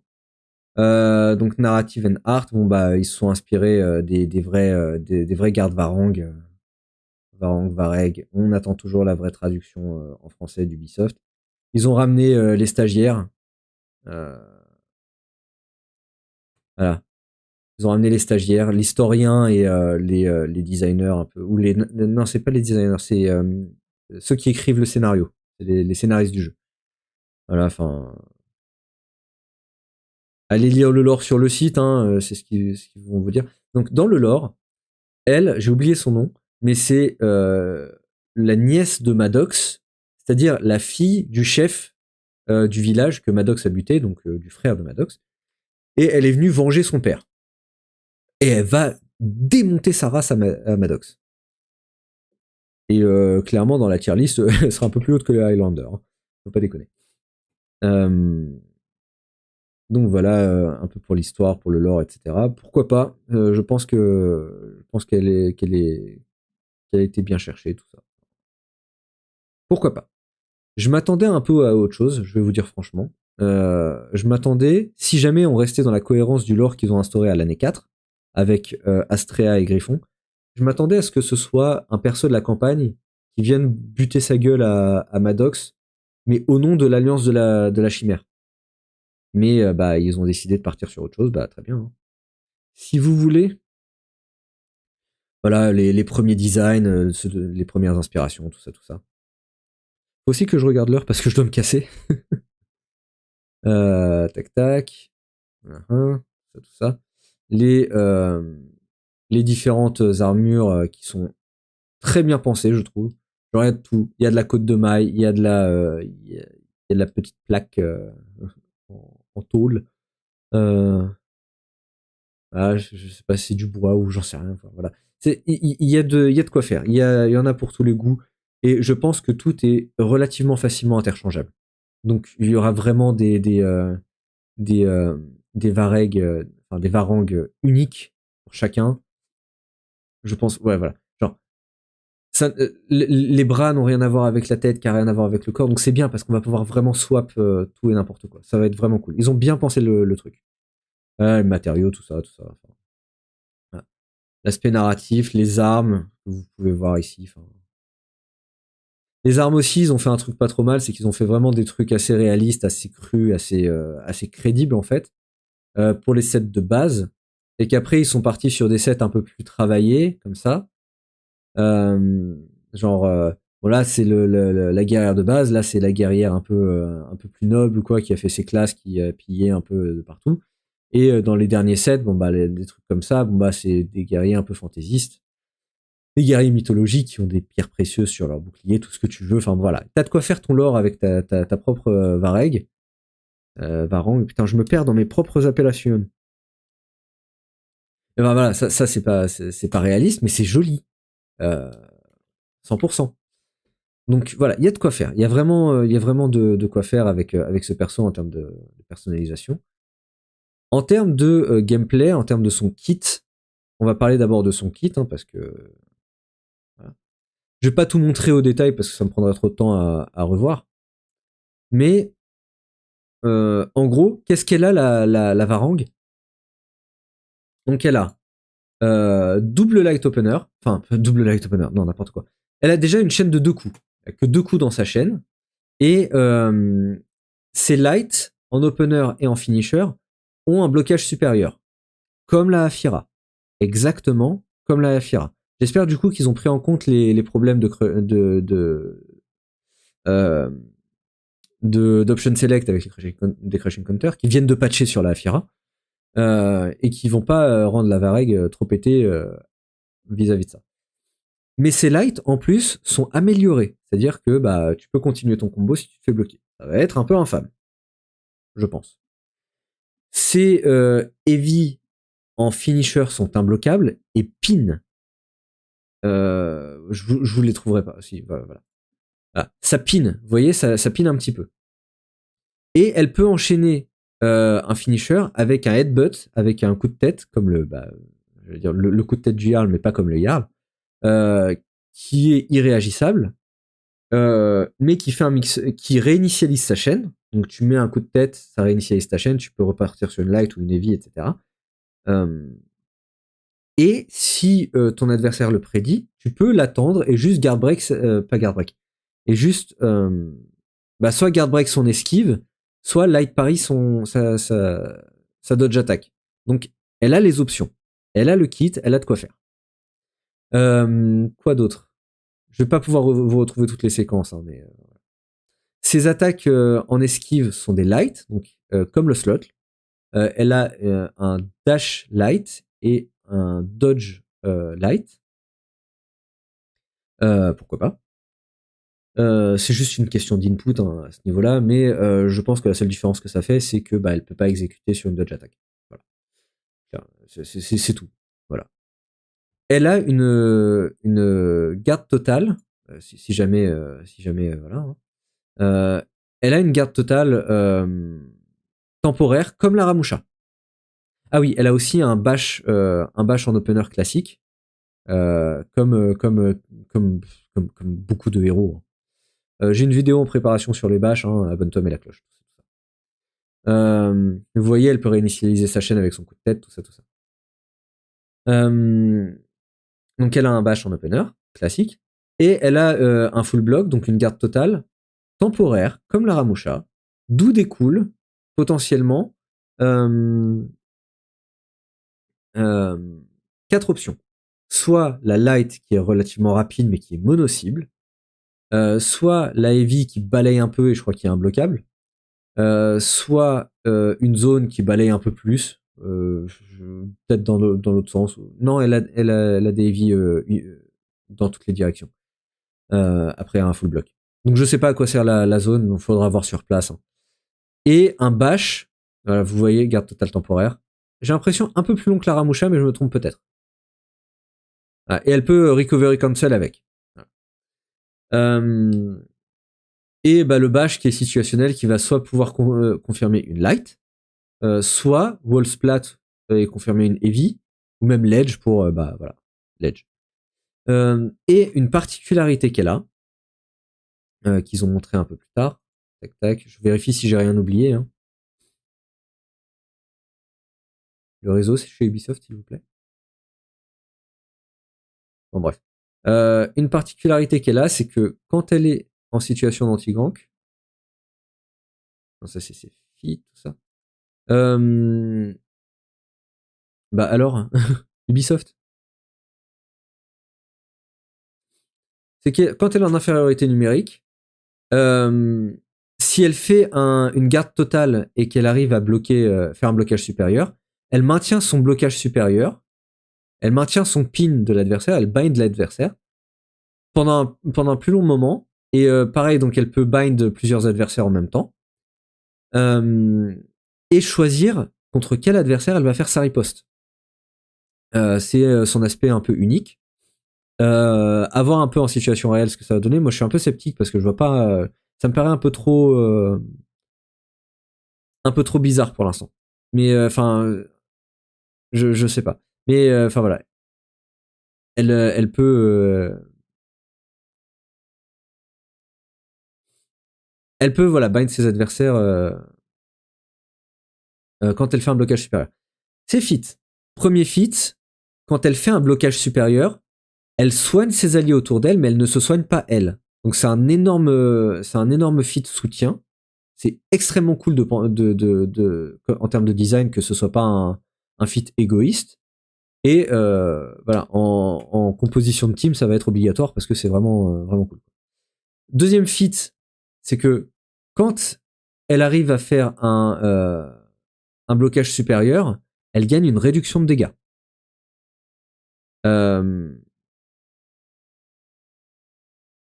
Donc voilà, réduction de dégâts quand elle arrive à faire un blocage supérieur. Une bonne réduction de dégâts, ça a l'air je saurais pas dire, pas 50%, mais genre peut-être 45%, 40%. Mais c'est pété, mais ça dure pas longtemps. C'est ce qu'ils ont dit. Troisième feat, quand tu mets une imbloquable, c'est ça, quand tu arrives à mettre une imbloquable dans la bouche de ton adversaire, tu as un bonus d'attaque. Tac. T'as un petit bonus d'attaque. C'est cool. C'est cool. C'est genre, t'as arrivé à finir ton mix-up, à finir ta chaîne. Voilà, t'as un petit bonus d'attaque. Pourquoi pas. Et le feat 4, bah, je l'ai raté. Et le feat 4, puis de hallebarde, qui fait moins de dégâts que celle du Highlander, de beaucoup. Genre beaucoup moins de dégâts. Genre ça fait 42 dégâts, mais ça met une zone de debuff. Donc ça sert à marquer une zone de debuff pour les ennemis. C'est très cool. C'est très très cool. C'est un bon design de feat, je trouve. C'est pas un tier 4 pété. Et ça implique de le jouer intelligemment aussi parce que tu peux balayer les minions, mais du coup la bannière elle te sert à rien. Ou tu peux mettre la bannière sur une mauvaise zone et du coup t'as mal utilisé ton feat ou quelque chose comme ça. C'est une aura qui booste l'attaque de la Varangue et des alliés proches, le tier 3. Ok, merci pour la précision, j'avais zappé. Donc voilà, en termes de fit, je trouve ça très très bon. Je trouve que c'est très bien designé. À voir encore une fois en situation réelle. Moi, je parle de manière théorique parce que bah, forcément, je l'ai pas eu en main. Ces émotes, si vous voulez. Celle-là, elle est sympa. Big flex.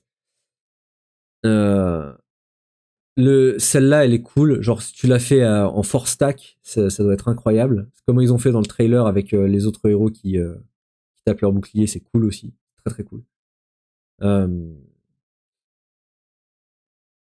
Mais enfin voilà. Les émotes pour si vous voulez en voir plus. Ça aurait été marrant de lui faire une émote troll avec celle-là, par exemple, où elle se prend les pieds dans sa hache et donc du coup elle trébuche ou quoi. Enfin, le stretching, voilà quoi. Je me prépare. Tu mets ça en début de duel. Bien sûr, la Victory Dance, ah, il la faut. Celle-là, ça va devenir un emote spam. Hein. Je préviens. Donc voilà, pour la Varangue, donc les exécutions aussi, bien sûr. Aucune de vraiment très rapide, si je me souviens bien, donc c'est un peu dommage. Celle-là, elle est un peu plus rapide que les autres, mais c'est pas une super rapide, quoi.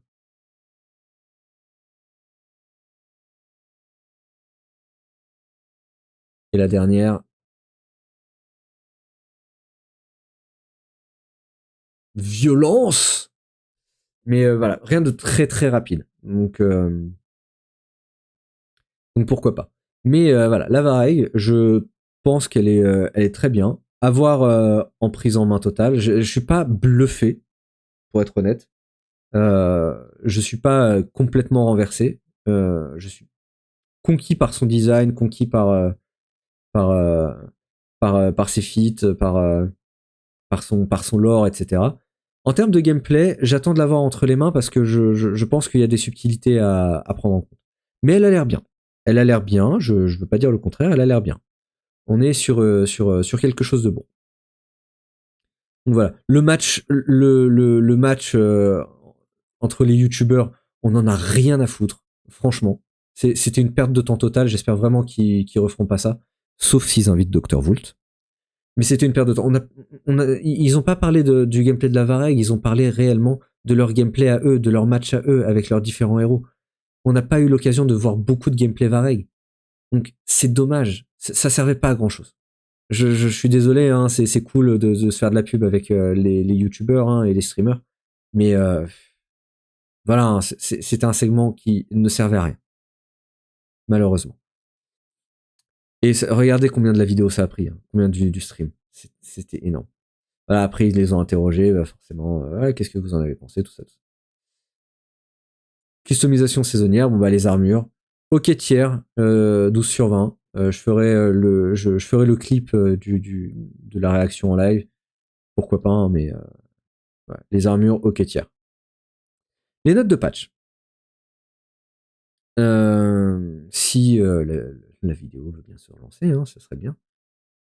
Les notes de patch, comme on nous a habitués quand on a un héros, c'est maigre. Quand il y a une grosse update, c'est maigre. Donc 2 nerfs pour le Shinobi et la Aphira. Shinobi, ces openers vont faire moins de dégâts. Ils étaient plutôt corrects pour des openers, faut dire.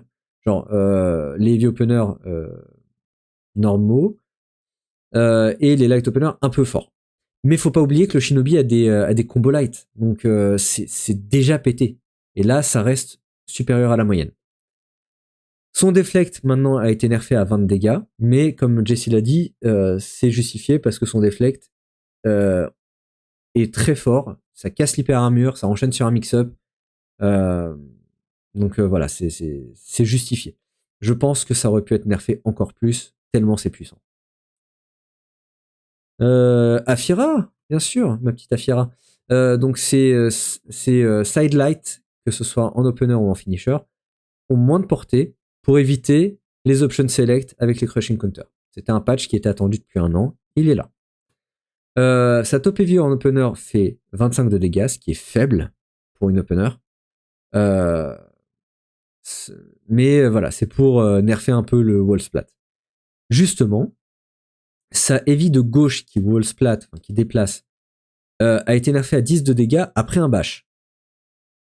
C'était 16, c'est passé à 10 pour que, au lieu de faire 43 de dégâts sur un wall splat, après la heavy de gauche qui suit un bash, au lieu de faire 43, comme je l'ai dit dans la vidéo juste avant, dans la dernière vidéo, ça fera, je l'ai dit tout à l'heure, 35. C'est un nerf de 8 de dégâts, c'est pas mal, mais je pense qu'on n'a pas réglé le problème avec ça. Pourquoi ? Parce que ça ne change pas l'accessibilité des wall splats pour la Aphira. C'est toujours aussi accessible. C'est un heavy parry, bah il y a un mur à côté, 35 de dégâts. Voilà. Et Vipari, hein. Donc, alors que, encore une fois, comme je l'ai dit dans la vidéo, tu changes le sens des attaques inesquivables et qui déplacent, t'as réglé le problème. Réellement. Enfin, je pense. Mais bon. Ils ont pris cette approche, pourquoi pas. Je sais pas combien de temps de programmation ça ferait, mais voilà. Est-ce que ça ferait du sens en termes d'animation, tout ça, tout ça. Voilà pour les patch notes. Bah voilà, c'est tout ce qu'on a eu pour ces patch notes, c'est tout ce qui restait d'intéressant pour la Warriors Den. Voilà. Je pense que la semaine prochaine, je streamerai lors de la sortie du héros, lors de l'update, lors de la sortie de la Varangue. Varangue, dépendamment. Tac, tac, on va mettre un peu de gameplay hein, pour remplir. Parce qu'on va parler un peu. La Varangue, est-ce que c'est une bonne héroïne? La Varangue? La Varangue? Je sais même pas ce que je préfère dire. Est-ce que c'est une bonne héroïne? Est-ce que je peux avoir de la vidéo, s'il vous plaît? Ne me suggère pas Nota Bene. Mais bon bah on va voir Nota Bene.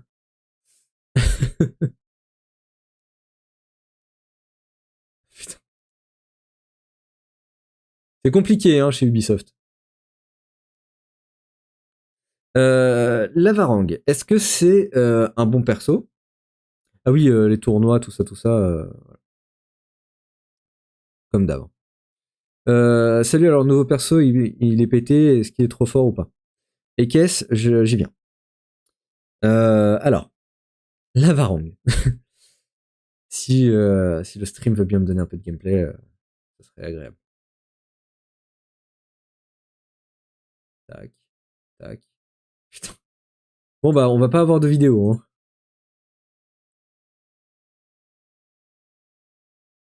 Ouais. Imaginez qu'il y a de la vidéo. Donc, le héros, ce que j'en pense. Très hypé par le trailer, très hypé par son concept, très satisfait de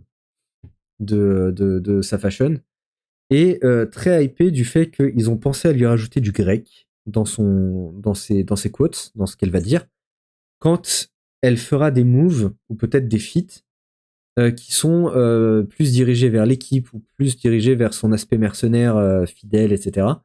C'est une touche assez sympa, mais ils ont dû genre faire des recherches en grec, quoi.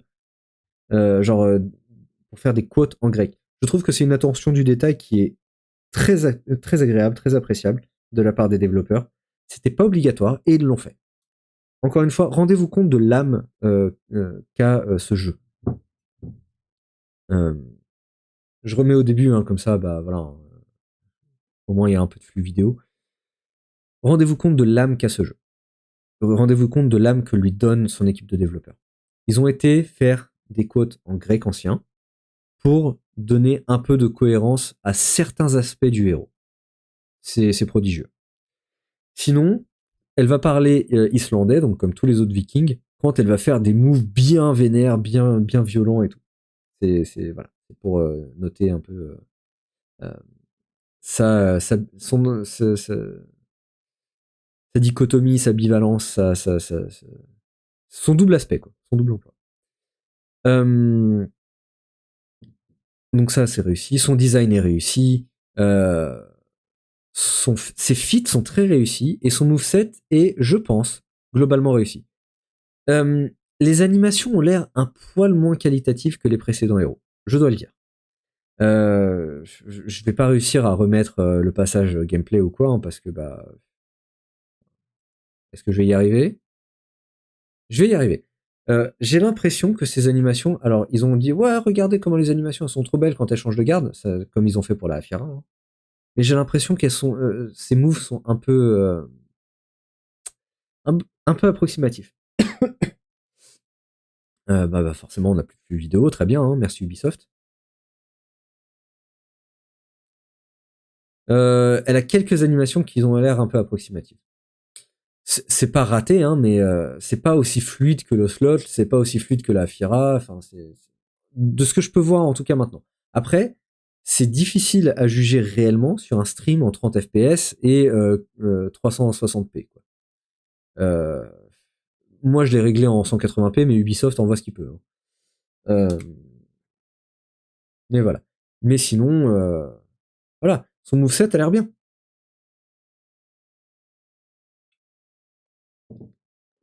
Son moveset a l'air bien. J'ai bu un coup d'eau, hein, désolé pour l'interruption. Son moveset a l'air pas trop mal.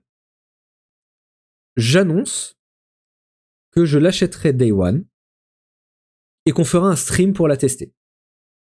La semaine prochaine, petit stream, très certainement sur la chaîne principale, sur dr.vult, et bah sur Twitch, j'ai qu'une chaîne Twitch. Hein, donc, donc sur dr.vult et sur dr.vult sur Twitch, on testera la Varangue.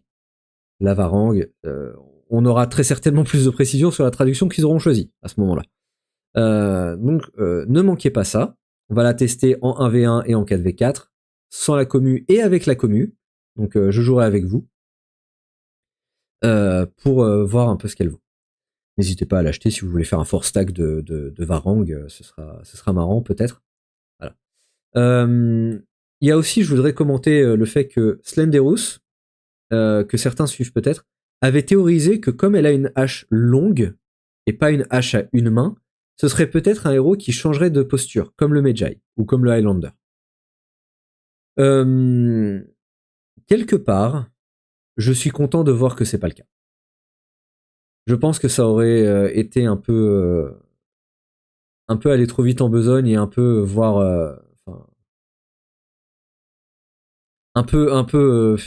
voilà, faire du n'importe quoi juste pour avoir un stand switch. Je suis content que ce soit pas le cas. Elle est relativement solide dans son moveset. Je pense qu'elle a des problèmes potentiels parce qu'elle apporte beaucoup de nouveautés. Elle apporte la nouveauté de vraiment binder son adversaire après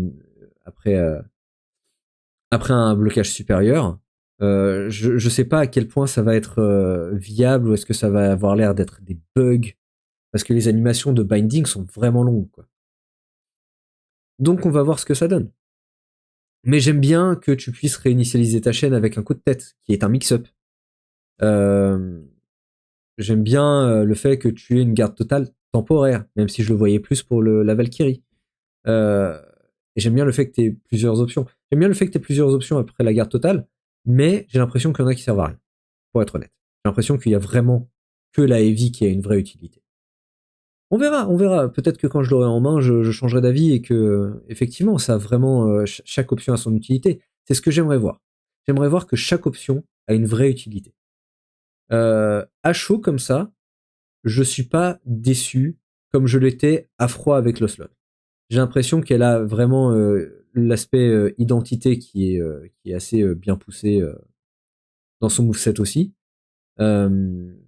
Elle se sert pas de son bouclier de manière abusive, elle se sert pas de sa hache de manière abusive. Genre, il y a une vraie notion du Viking armé. Elle fait du sens, plus que l'Oslot qui est un chasseur qui a pas de saignement, quoi. Enfin, qui chasse pas sa cible. Voilà.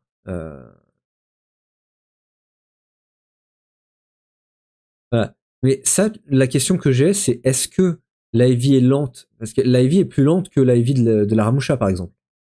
Après le blocage supérieur, regardez. La heavy est plus lente. Alors, est-ce que la heavy est plus lente, mais elle est garantie parce que la cible, elle est stun plus longtemps à cause du blocage supérieur? Ou est-ce que la heavy est plus longue et c'est un mix-up? Genre, est-ce que tu vas porter la heavy ou est-ce que tu vas guard break? C'est une vraie question. Mais si c'est garanti, quel est l'intérêt de la light ou de la zone? Quel est l'intérêt?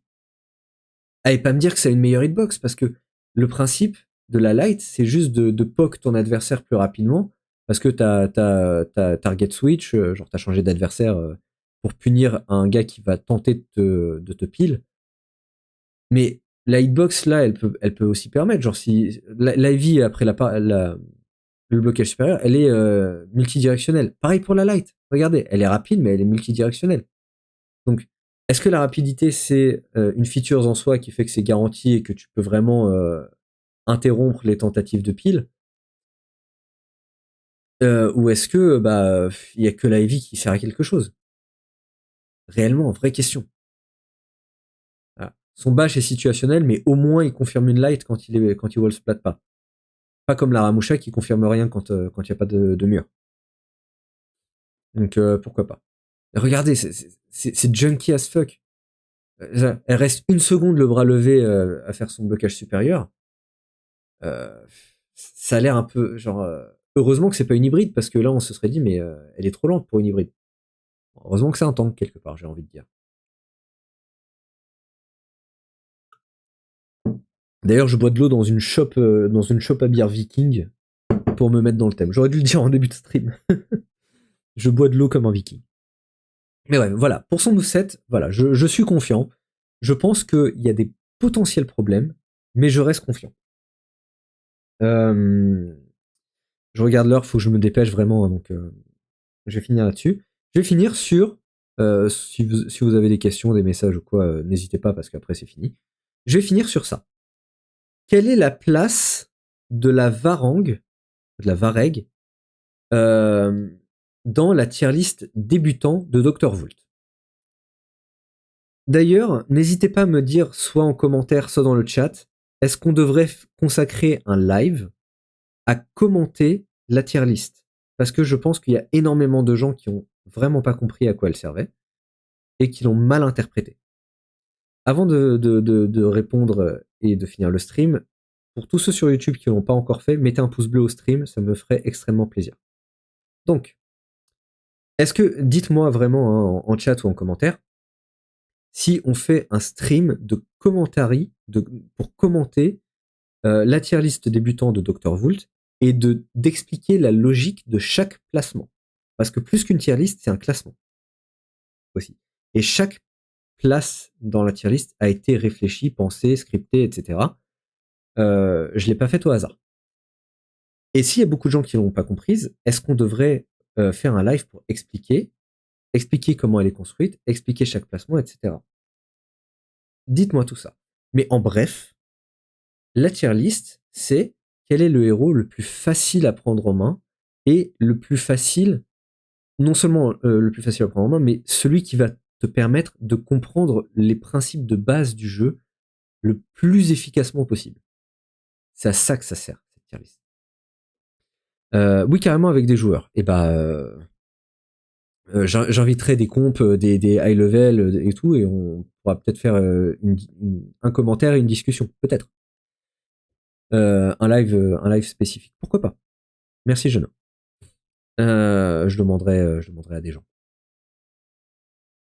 Donc, qu'est-ce qui te permet de comprendre le plus facilement Étron Céleste, ça va très bien, j'espère que toi aussi. Mets ton like sur le stream. Et remate-toi la rediff. Donc, le principe de cette tier list, c'est que les héros qui sont au top de la tier list sont ceux qui vont te permettre d'appréhender le plus facilement les principes de base du jeu. Les principes de base sont ceux qui sont les mix-up principaux, ou les mix-up les plus faciles à comprendre, ceux qui vont t'apprendre des mécaniques de cœur du jeu, et qui sont relativement efficaces pour savoir ce que ça va faire. C'est pour ça que le Zanhu est au top de la tier list. Parce que le Zanhu, il a des imbloquables. Et les imbloquables, ça te permet de comprendre le mix-up. Soit tu laisses passer ton imbloquable, soit tu feintes ton guard break. Voilà. Pour moi, c'est le mix-up principal du jeu. Donc c'est pour ça que le Zanhu est au top. Pourquoi la Warden pourquoi la Sentinelle n'est pas au top? Parce que c'est pas aussi simple à prendre en main que le Zanhu ou même le Hersir. Et il y a plus de profondeur, et son efficacité à la Sentinelle est basée sur davantage de profondeur que son imbloquable. C'est pour ça qu'elle est que, entre guillemets, A tier. Mais elle est au top de la A tier, la Sentinelle. Mais Jangjun, c'est pareil. Même raisonnement que le Zanhu. Fléau, c'est pareil. Même raisonnement. Parce que tu as des imbloquables à l'infini et tu utilises ton mix-up au moment où tu veux. Et Hersir, ton mix-up de base, il est très bien, et puis tu as un mix-up imbloquable quand tu veux. Voilà. C'est pour ça que ces héros-là, ils sont au-dessus des autres. Je pense que le mix-up bash inesquivable est plus compliqué à appréhender, donc c'est pour ça que les héros qui en ont sont plutôt A tier. Voilà. globalement. Mais il y a un vrai commentaire à faire, et je note que je ferai très certainement ce commentaire, sauf avis contraire. Donc donnez-moi vos avis contraires si vous pensez que c'est pas nécessaire. La Varangue, la Varangue, ou la Varangue, enfin le nouveau héros, où elle se pose là-dedans. Eh ben, vous avez vu qu'elle a une chaîne en 2 coups, elle a des imbloquables en fin de chaîne, des vies imbloquables, et elle a un bash en opener classique. Mais vous avez vu aussi qu'elle a aussi plus de profondeur. Alors, est-ce que cette profondeur, est-ce que le fait qu'il faut la jouer intelligemment avec le supérieur bloc, etc., avec sa garde totale temporaire, avec ses crushing counters, etc., est-ce que ça fait qu'elle est plus compliquée à jouer qu'un Zanou, qu'une sentinelle ou quoi? Ou est-ce que c'est pas important ou quoi? Eh ben, je vais vous le dire. Je vais vous dire, c'est pas important. La profondeur d'un héros, l'étendue de son kit n'a pas déterminé sa place dans la tier list débutant. C'est pour ça que même si Warden a un bash qui est relativement compliqué, et c'est pour ça que j'ai plein de gens qui ont dit Warden, je le mettrai pas sentinelle, je le mettrai pas en A tier pour débuter, parce qu'il y a trop de complexité, etc. Oui, il y a de la complexité. Mais son mix-up imbloquable, il est compréhensible super facilement. Même si tu fais pas de bash avec ta Warden, tu peux t'en sortir super bien. Voilà. Donc, la Varangue, je la mettrai dans la tier list débutant en S tier, mais pas seulement en S tier, je la mettrai devant le Zanou. Parce que c'est pas parce qu'elle a de la profondeur, c'est parce que, comme le Zanou, elle a des imbloquables en fin de chaîne, et même si elle a pas de soft feint, c'est pas grave. Mais comme le Zanou, elle a aussi un bash en opener, classique, et ça te permet de comprendre cette mécanique qui est ultra classique. Même si elle a de la profondeur, bah voilà, ça ne l'empêche pas d'avoir des outils extrêmement simples. Et ces outils, enfin, en plus de ces outils similaires aux Zanou, elle a des light avec crushing counter, c'est-à-dire qu'elles sont extrêmement safe. Donc cette sûreté, ça lui rajoute ça te force, ça te convainc de faire plus d'attaques. Donc ça te convainc d'être offensif, et c'est ça que le jeu doit être, de l'offense. Donc elle est S tier plus dans la tier list débutant. C'est, je pense, avec la première impression à chaud que j'en ai, le meilleur héros pour démarrer le jeu. Voilà. J'ai dit les termes, j'ai dit ce qu'il fallait, et je vais arrêter le stream ici. Merci à tous d'avoir suivi. Ça me fait extrêmement chaud au cœur de voir que la participation a été incroyable, qu'il y a eu beaucoup de monde sur ce stream, notamment sur YouTube. Je vous fais des très très très très très gros bisous à tous. Je vous souhaite une bonne soirée, et je vous dis à la semaine prochaine où on va tester la Varangue. À bientôt tout le monde, prenez soin de vous. Ciao.